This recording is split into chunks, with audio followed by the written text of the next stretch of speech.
ವಿಶೇಷ ಕಾರ್ಯಕ್ರಮಕ್ಕೆ ಸ್ವಾಗತ. ನಾನು ಹೇಮಕುಮಾರ್. ಇವತ್ತು ವಿಶೇಷ ಅತಿಥಿಗಳನ್ನು ಪರಿಚಯ ಮಾಡ್ತೀನಿ. ಇವತ್ತಿನ ಸ್ಪೆಷಲ್ ಕಾರ್ಯಕ್ರಮದಲ್ಲಿ ಪ್ರಮುಖವಾಗಿ ಎರಡು ಜೋಡಿಗಳು ಅಂದರೆ ಎರಡು ಹೃದಯ ಸ್ಪರ್ಶಿಗಳು ಇವತ್ತಿನ ಕಾರ್ಯಕ್ರಮದಲ್ಲಿ ಜಾಯ್ನ್ ಆಗ್ತಾ ಇರುವಂಥದ್ದು ನಮ್ಮ ನಾಯಕರು ಮತ್ತು ಪ್ರಮುಖವಾಗಿ ನವರಸ ಸಿಂಗರ ನಾಯಕಿ.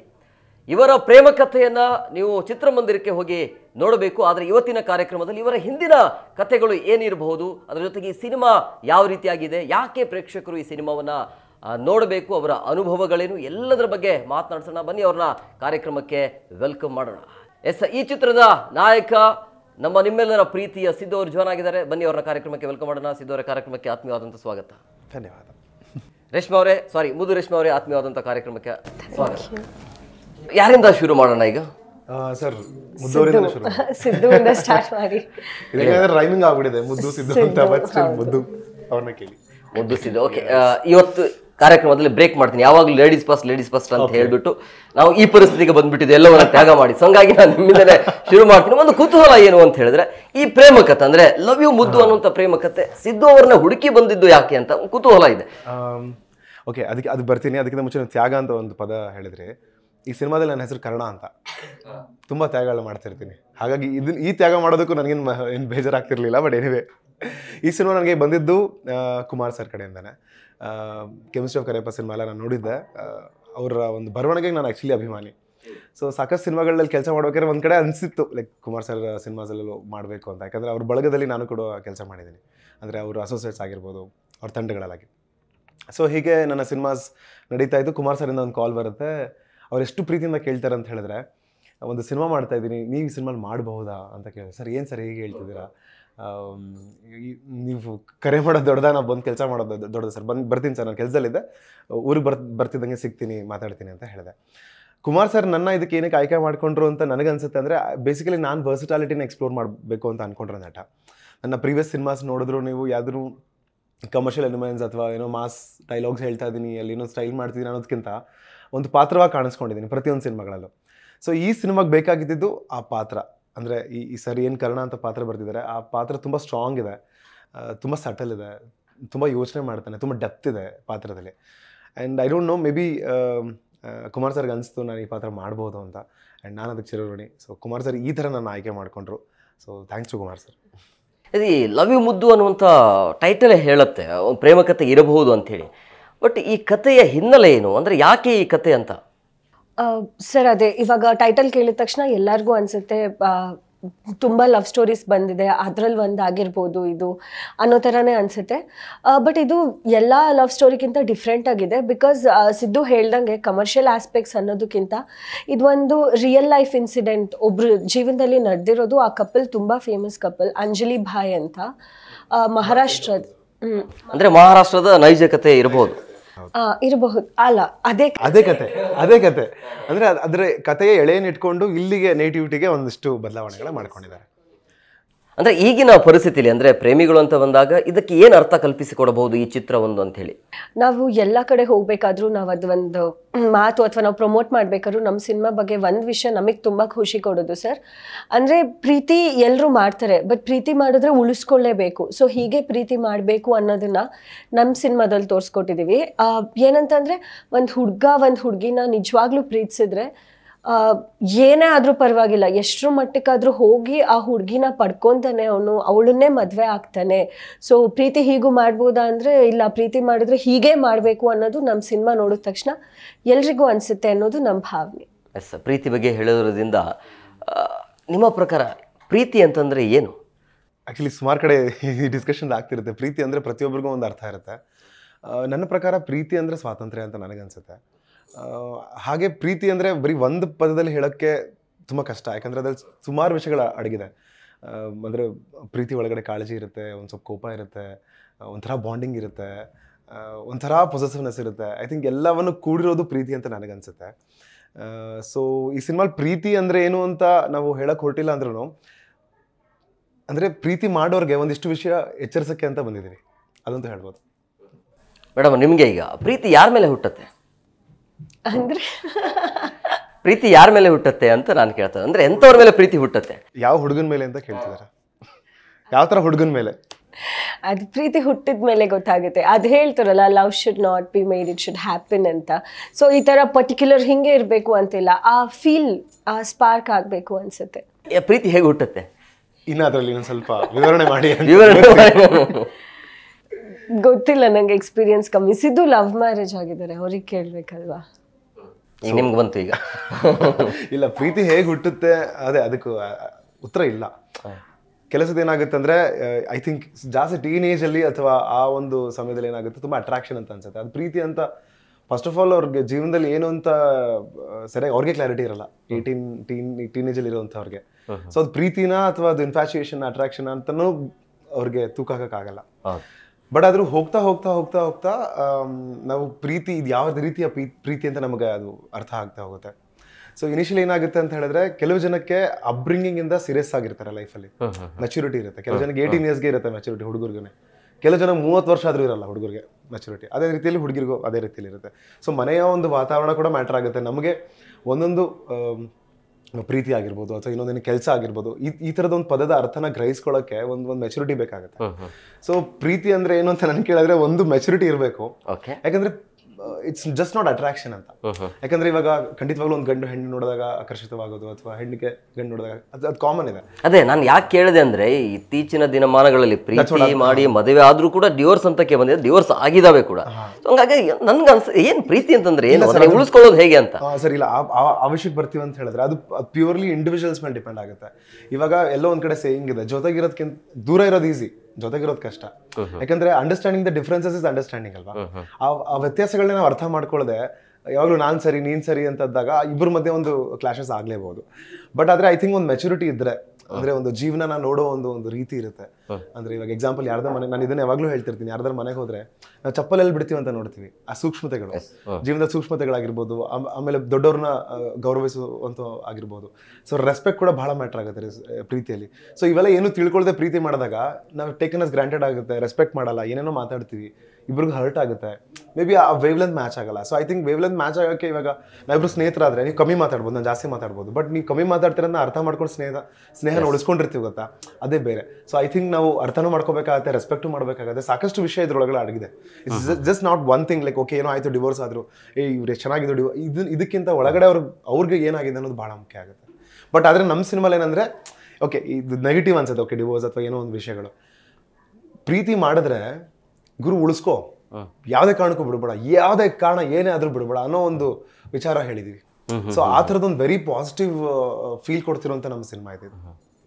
ಎರಡು ಹೃದಯಗಳು ಒಂದೇ ತರ ಇರಬೇಕು ಅಂತ, ಒಂದೇ ತರ. ಹಾಗೆ ನನ್ಗೆ ಅನ್ಸಂಗೆ ಇದ್ರಲ್ಲಿ ತುಂಬಾ ಸ್ಯಾಕ್ರಿಫೈಸಸ್ ಇದೆ. ಇವಾಗ it's just not me, okay individual ನಾನು ಬದುಕ್ತಾ ಇದ್ದೀನಿ ಅಂದ್ರೆ ಇಟ್ಸ್ ಲೈಕ್ ನಾನು ಕಾಫಿ ಇಷ್ಟ, ನಾನು ಕಾಫಿ ಕುಡಿತೀನಿ. ಅದೇ ನಾನು ಎಕ್ಸಾಂಪಲ್ ನನ್ನ ಪಾರ್ಟ್ನರ್ ಜೊತೆ ಹೋದಾಗ ಇಬ್ರು ಹೋಗಿರ್ತೀವಿ, ಇವಾಗ ಅವಳು ಟೀ ಇಷ್ಟ ಇರುತ್ತೆ, ನಂಗೆ ಕಾಫಿ ಇಷ್ಟ ಇರುತ್ತೆ. ಸೊ ನಾವು ಏನ್ ಮಾಡ್ಬೇಕು, ಅವಳು ಅರ್ಥ ಮಾಡ್ಕೊಳ್ಳೋರಾದ್ರೆ ನಾನು ಕಾಫಿ ತಗೊಂಡು ಅವಳು ಟೀ ತಗೋಬಹುದು, ಇಲ್ಲ ನಾನು ಟೀನೇ ತಗೋಬೇಕು ಅಥವಾ ಟೀನೇ ತಗೋಬೇಕು ನೀನು ಅಂತ ಹೇಳಿದಾಗ ಐ ಥಿಂಕ್ ಸಮ್ಟೈಮ್ಸ್ ಸ್ಯಾಕ್ರಿಫೈಸ್ ಮಾಡಬೇಕಾಗತ್ತೆ. ಅಥವಾ ಟೀ ಇಷ್ಟ ಆದ್ರೆ ಟೀ ಕುಡಿದೇ ಇರಬೇಕಾಗತ್ತೆ. I think some sacrifices for your loved ones, it is fine. ದಿನ ಕಾಫಿ ಕುಡಿತೀವಿ, ಅದ್ರ ಒಂದಿನ ಕಾಫಿ ಬಿಡೋದ್ರಲ್ಲಿ ಏನೇ ತಪ್ಪಿದೆ. ಸೊ ಐ ಥಿಂಕ್ ಇದ್ರ ಜೊತೆ ಪ್ರೀತಿ ಮಧ್ಯದಲ್ಲಿ ರೆಸ್ಪೆಕ್ಟ್ ಇರಬೇಕು, ಜೊತೆ ಸ್ಯಾಕ್ರಿಫೈಸಸ್ ಇರಬೇಕು. ಇಟ್ಸ್ ಜಸ್ಟ್ ನಾಟ್ ಲೈಕ್, ಇವಾಗ ನಮ್ಮ ತಂದೆ ತಾಯಿ ನೋಡಿದ್ರೆ ನಮ್ಗೆ ಅನ್ಸುತ್ತೆ ಗುರು ಅವ್ರು ಎಷ್ಟು ಸ್ಯಾಕ್ರಿಫೈಸ್ ಮಾಡಿದ್ದಾರೆ. It's not only for us, ನಮ್ಮ ತಾಯಿನೇ ಆಗಿರ್ಬೋದು. ನಮ್ಮ ತಂದೆ ಬೆಳಗ್ಗೆ 4 ಗಂಟೆಗೆ ಕೆಲಸಕ್ಕೆ ಹೋಗಿ ರಾತ್ರಿ 10 ಗಂಟೆಗೆ ಬರೋರು, ಆ ಥರ ಡಬಲ್ ಶಿಫ್ಟ್ ಎಲ್ಲ ಮಾಡೋರು, ಬಿಕಾಸ್ ಫಾರ್ ದ ಫ್ಯಾಮಿಲಿ. ಅದನ್ನ ಅರ್ಥ ಮಾಡ್ಕೊಂಡು ಮನೆ ನಡೆಸ್ತಾ ಇದ್ರು ನಮ್ಮ ತಾಯಿ. ಇಲ್ಲ ನಾನು ಇಲ್ಲೇ ಇರ್ಬೇಕು, ನೀನೆಲ್ಲೂ ಹೋಗ್ಬಾರ್ದು, ನಂಗೆ ಶಾಪಿಂಗ್ ಕರ್ಕೊಂಡು ಹೋಗ್ಬೇಕು, ನಾನು ಸಿನಿಮಾ ಕರ್ಕೊಂಡು ಹೋಗ್ಬೇಕು ಅಂತ ನಮ್ಮ ತಾಯಿನೂ ಆ ಥರದ್ದು ಹೇರಿಕೆ ಮಾಡಿದಾಗ ವ್ಯತ್ಯಾಸಗಳು ಬಂದಿರೋದು. ಅವಾಗ ನಮ್ಮ ತಂದೆಗೂ ಬೇಜಾರಾಗಿರೋದು. ನಮ್ಮ ತಂದೆ ಮಾಡ್ತಿರೋಂಥ ಒಂದು ಕೆಲಸನ ಅವರು ಅರ್ಥ ಮಾಡ್ಕೊಂಡು, ನಮ್ಮ ತಾಯಿ ಮಾಡ್ತಿರೋಂಥ ಸ್ಯಾಕ್ರಿಫೈಸಸ್ ನಮ್ಮ ತಂದೆ ಅರ್ಥ ಮಾಡ್ಕೊಂಡಾಗ ಐ ಥಿಂಕ್ ಅದು ಚೆನ್ನಾಗಿ ಬ್ಯಾಲೆನ್ಸ್ ಆಗುತ್ತೆ. So I think best examples ಅಂದರೆ ನಮ್ಮ ತಂದೆ ತಾಯಿನೇ. ಯಾಕಂದರೆ ಇವಾಗ ನಾವೇ ನೋಡಿದ್ದೀವಿ, ಅವ್ರು 25 ವರ್ಷ 30 ವರ್ಷದ ಒಂದು ಆ್ಯನಿವರ್ಸರಿ ಸೆಲೆಬ್ರೇಟ್ ಮಾಡ್ಬೇಕಾದ್ರೆ ನಮಗೆ ಅಷ್ಟು ವಯಸ್ಸಾಗಿರಲ್ಲ, ಅವ್ರಿಗಷ್ಟು ಮದುವೆ ಆಗಿ ಅವ್ರಿಗೆ ಎಕ್ಸ್ಪೀರಿಯನ್ಸ್ ಇರುತ್ತೆ. I think they are the best examples. ಈ ಥರ ಡಿವೋರ್ಸ್ ಅಂತ ವಿಷಯಗಳು ಬಂದಾಗ ಅಥವಾ ವ್ಯತ್ಯಾಸಗಳು ಅಥವಾ ಬೇಜಾರು ಅಂತ ವಿಷಯಗಳು ಬಂದಾಗ I think we have to take them as examples ಅಂತ ನನಗೆ ಅನ್ಸುತ್ತೆ. ಮೇಡಮ್ ಅವ್ರೆ, ಈ ಮೊದಲ ಸಾಂಗ್ ರಿಲೀಸ್ ಆದ ತಕ್ಷಣ ಒಂದು ಒಳ್ಳೆ ಹೆಸರು ತಂದು ಕೊಟ್ಟರು, ಎಲ್ಲ ಕಡೆ ಟ್ರೆಂಡ್ ಆಗ್ತಾ ಇರುವಂಥ ಮೊದಲ ಸಾಂಗು. ಸೊ ಈಗ ನಿಮ್ಮನ್ನ ರೇಷ್ಮಾ ಅಂತ ಕರೀತಾರ ಅಥವಾ ಎಲ್ಲೋ ಹೋದಲ್ಲಿ ಮುದ್ದು ಅಂತ ಕರೀತಾರ? ರೇಷ್ಮಾ ಅಂದ್ರೆ ರೇಷ್ಮಾ ಅಂತಾನೆ ಕರೀತಾರೆ, ಒಂದ್ ಸ್ವಲ್ಪ ಕಡೆ ಮುದ್ದು ಅಂತ ಕರೆದಿರೋದಿದೆ. ಅಂದ್ರೆ ಸಿದ್ದು ಮುದ್ದು ಇದು ಹೇಗೆ ಕನೆಕ್ಟ್ ಆಯ್ತು ಅಂತ? Actually one of the functions ಅಲ್ಲಿ ಲವ್ ಯು ಮುದ್ದು ಬದಲು ಲವ್ ಯು ಸಿದ್ದು ಅಂದ್ಬಿಟ್ಟಿದ್ರು ಸಿನಿಮಾ ಹೆಸರನ್ನ. ಸಿನಿಮಾ ಹೆಸರು ಹೇಳೋ ಬದಲು ನಾನು ಲವ್ ಯು ಸಿದ್ದು ಅಂದ್ರು. But I select ಈಗ ಆಯ್ತು, ಈಗ ಸಿನಿಮಾದಲ್ಲಿ ಮುದ್ದು ಅವಾಗ ಲೇಡೀಸ್ ಕರೀತಾರೆ, ಬಟ್ ಹುಡುಗರಿಗೆ ಬೇರೆ ನೇಮ ಏನಾದ್ರು ಇದೆಯಾ? ಸಿದ್ದು ಅಷ್ಟೇ ಅಥವಾ ಬೇರೆ? ನಂದು ಇದರಲ್ಲಿ ಕರ್ಣ ಅಂತ ಹೆಸರು. ಕರ್ಣ ಈ ಸಿನಿಮಾದಲ್ಲಿ ಕರ್ಣ ಅನ್ನೋ ಪಾತ್ರ ಮಾಡಿದ್ದೇನೆ. ಸಿದ್ದು ಅನ್ನೋದು ಆಕ್ಚುಲಿ ನನ್ನ ಹೆಸರು ಸಿದ್ಧಲಿಂಗೇಶ್ ನೀಲಪ್ಪ ಮೂಲಿಮನಿ. ಪ್ರೀತಿನ ಸ್ನೇಹಿತರೆಲ್ಲ ಸಿದ್ದು ಅಂತಿದ್ರು, ಹಾಗೆ ಇಂಡಸ್ಟ್ರಿಗೆ ಅದೇ ಕ್ಯಾರಿ ಔಟ್ ಆಯ್ತು. ಲಕಿಲಿನೋ ಏನೋ ಗೊತ್ತಿಲ್ಲ, ಕೋಯಿನ್ಸೈಡ್ ಆಗಿದ್ದು ಏನಂದ್ರೆ ಒಂದು ನನ್ನ ಹೆಸರು ಸಿದ್ದು ಅಂತ, ಸೊ ಅದು ಸಿನಿಮಾ ಹೆಸರು ಲವ್ ಯು ಮುದ್ದು. So it sounds good. ಒಂದ್ ಕಡೆ ಫನಿನೂ ಕನ್ನಡ ಬದಲು ಸಿದ್ದು ಇಡಬಹುದಾಗಿತ್ತಲ್ಲ, ಸಿದ್ದು ಮುದ್ದು ಚೆನ್ನಾಗಿತ್ತು. May be I don't know, may be coming days ಅಲ್ಲಿ ಯಾವ್ದಾರ ಅಂತ ಸಿನಿಮಾ ಬಂದ್ರೆ. ಆಮೇಲೆ ಈ ಕತೆಗೆ ಲವ್ ಯು ಮುದ್ದು ಅಂತ ಹೇಳೋದಕ್ಕೂ ಒಂದು ಕಾರಣ ಇದೆ. ಅಂದ್ರೆ ಇಟ್ಸ್ ಜಸ್ಟ್ ನಾಟ್ ಇವಾಗ ಒಬ್ರಿಗೆ ಯಾರಾದ್ರೂ ನಾವು ಐ ಲವ್ ಯು ಅಂತ ಹೇಳ್ತೀವಿ ಅಂದ್ರೆ ಸುಮ್ಮನೆ ಹೇಳ್ಬೋದು, ಇವಾಗ ಆಕ್ಟ್ ಮಾಡ್ಬೇಕಾದ್ರೆ ಹೇಳ್ತೀವಿ ಸುಮ್ಮನೆ ಹೇಳ್ಬೋದು, ಮನ್ಸಾರೆ ಹೇಳ್ತೀವಿ ಗೊತ್ತಾ ಲವ್ ಯು ಮುದ್ದು ಅಂತ. ಇದ್ರಲ್ಲಿ ಆಕ್ಚುಲಿ ವಿಜಯ್ ಪ್ರಕಾಶ್ ಸರ್ ಅದನ್ನ ಒಂದು ಫೀಲಲ್ಲಿ ಹಾಡಿದ್ದಾರೆ, ಮೈಯೆಲ್ಲ ಜುಮ್ಮನ್ನತ್ತೆ. ಅಂದ್ರೆ ನಾವು ಕೆಲಸದ ಏನಾಗುತ್ತೆ ಅಂದ್ರೆ ನಾವು ಹೇಳುವಂತ ಪದಗಳು ನಮ್ಮ ಭಾವನೆ ಜೊತೆ ಅದು ಬೆರೆತಾಗ ಅದು ಕೇಳೋ ರೀತಿನೇ ಬೇರೆ ತರ ಇರುತ್ತೆ. ಸೊ ಈ ಸಿನಿಮಾದಲ್ಲಿ ಲವ್ ಯು ಮುದ್ದು ಅಂತ ವಿಜಯ್ ಪ್ರಕಾಶ್ ಸರ್ ವಾಯ್ಸ್ ಕೇಳ್ಬೇಕಾದ್ರೆ ಮೈಯೆಲ್ಲ ಒಂಥರ ಜುಮ್ಮನ್ ಅಂತ. ಯಾಕಂದ್ರೆ ಈ ಸಿನಿಮಾ ಒಳಗಿರುವಂತ ಪ್ರೀತಿನೂ ಅಷ್ಟೇ ಅಗಾಢವಾಗಿದೆ, ಅಷ್ಟೇ ಡೆಪ್ತ್ ಇದೆ. ಎಲ್ಲಾ ಪ್ರೇಮಿಗಳು ಮುದ್ದು ಅಂತಾನೆ ಕರೆಯೋದು ತನ್ನ ಗೆಳತಿಗೆ. ಮೆಜಾರಿಟಿ ಅದನ್ನೇ. ಯಾಕೆ ಮುದ್ದು? ಅದರ ಅರ್ಥ ಏನು? ಏನೇನು ಅರ್ಥ ಕೊಡುತ್ತದು? ಹುಡುಗರು ಹೇಳ್ಬೇಕು, ಹುಡುಗರಲ್ವಾ ಹುಡುಗಿರಿಗೆ ಕರೆಯೋದು ಮುದ್ದು. ಅಲ್ಲ, ನಿಮ್ಮನ್ನು ಕರೀತಾರಲ್ಲ ಅದಕ್ಕೆ. ನಿಮಗ್ ಕರೆದಿರೋ ಏನ್ ಕರೆದಿರ್ಬೋದು ಅಂತ ಗೊತ್ತಿಲ್ಲ. ಆ ವರ್ಡ್ ಅಲ್ಲಿ ಏನೋ ಒಂಥರ ಕ್ಯೂಟ್ ಅನ್ನೋ ತರ ಇರುತ್ತಲ್ಲ, ಅದಕ್ಕೆ ಹೇಳ್ಬೇಕು ಮುದ್ದು ಅಂತ. ಮೇ ಬಿ ಐ ಥಿಂಕ್ ತುಂಬಾ ಮುದ್ದಾಗಿರುವಂತ ಒಂದು ಪದ ಅಂದ್ರೆ ಮುದ್ದು ಅಂತ ನನ್ಗೆ ಅನ್ಸುತ್ತೆ. ಅದ್ರಲ್ಲಿ ಮುದ್ದು ಅನ್ನೋ ಹೆಸರಲ್ಲೇನೆ ಇವಾಗ ನಾವ್ ಎಷ್ಟು ಮುದ್ದಾಗಿದೆ ಪಾಪು, ಮುದ್ದಾಗಿದೆ ಅಲ್ವಾ ಅಂತ ಹೇಳೋ ಒಂದು ಇದೆಯಲ್ಲ, ಐ ಥಿಂಕ್ ಅದ್ರೊಳಗೆ ಏನೋ ಒಂದು ಕ್ಯೂಟ್ನೆಸ್ ಅಡಗಿದೆ. ಸೊ ಕೇಳ್ಬೇಕಾದ್ರೆ ತುಂಬಾ ಚೆನ್ನಾಗಿ ಅನ್ಸುತ್ತೆ. It's very soothing. It's just not like ಇವಾಗ ಸಿಕ್ಕಾಪಟ್ಟೆ ಮುದ್ದಾಗಿದ್ದಾರೆ. ಅವ್ರು ತುಂಬಾ ಜನ ಹೇಳ್ತಾ ಇರ್ತಾರೆ ಸ್ಟೇಜ್ ಅಲ್ಲಿ. ಇವಾಗ ನಾನೇ ಮಾತಾಡ್ತಿರ್ತೀನಿ, ಅವಾಗ ಹೇಳ್ತಾರೆ ಅಣ್ಣ ಮೈಕ್ ರೇಷ್ಮಾರ್ ಕೊಡಿ ಅಥವಾ ಮುದ್ದು ಕೊಡಿ ಅಂತ ಹೇಳ್ತಾರೆ. ಮೇಡಮ್, ಈ ಸಿನಿಮಾ ಶೂಟಿಂಗ್ ಅಂತ ಬಂದಾಗ ನಿಮ್ಗೆ ಅನುಭವ ಹೇಗಿತ್ತು ಪೂರ್ತಿ ಸಿನಿಮಾ ಕಂಪ್ಲೀಟ್ ಆಗೋ ತನಕ?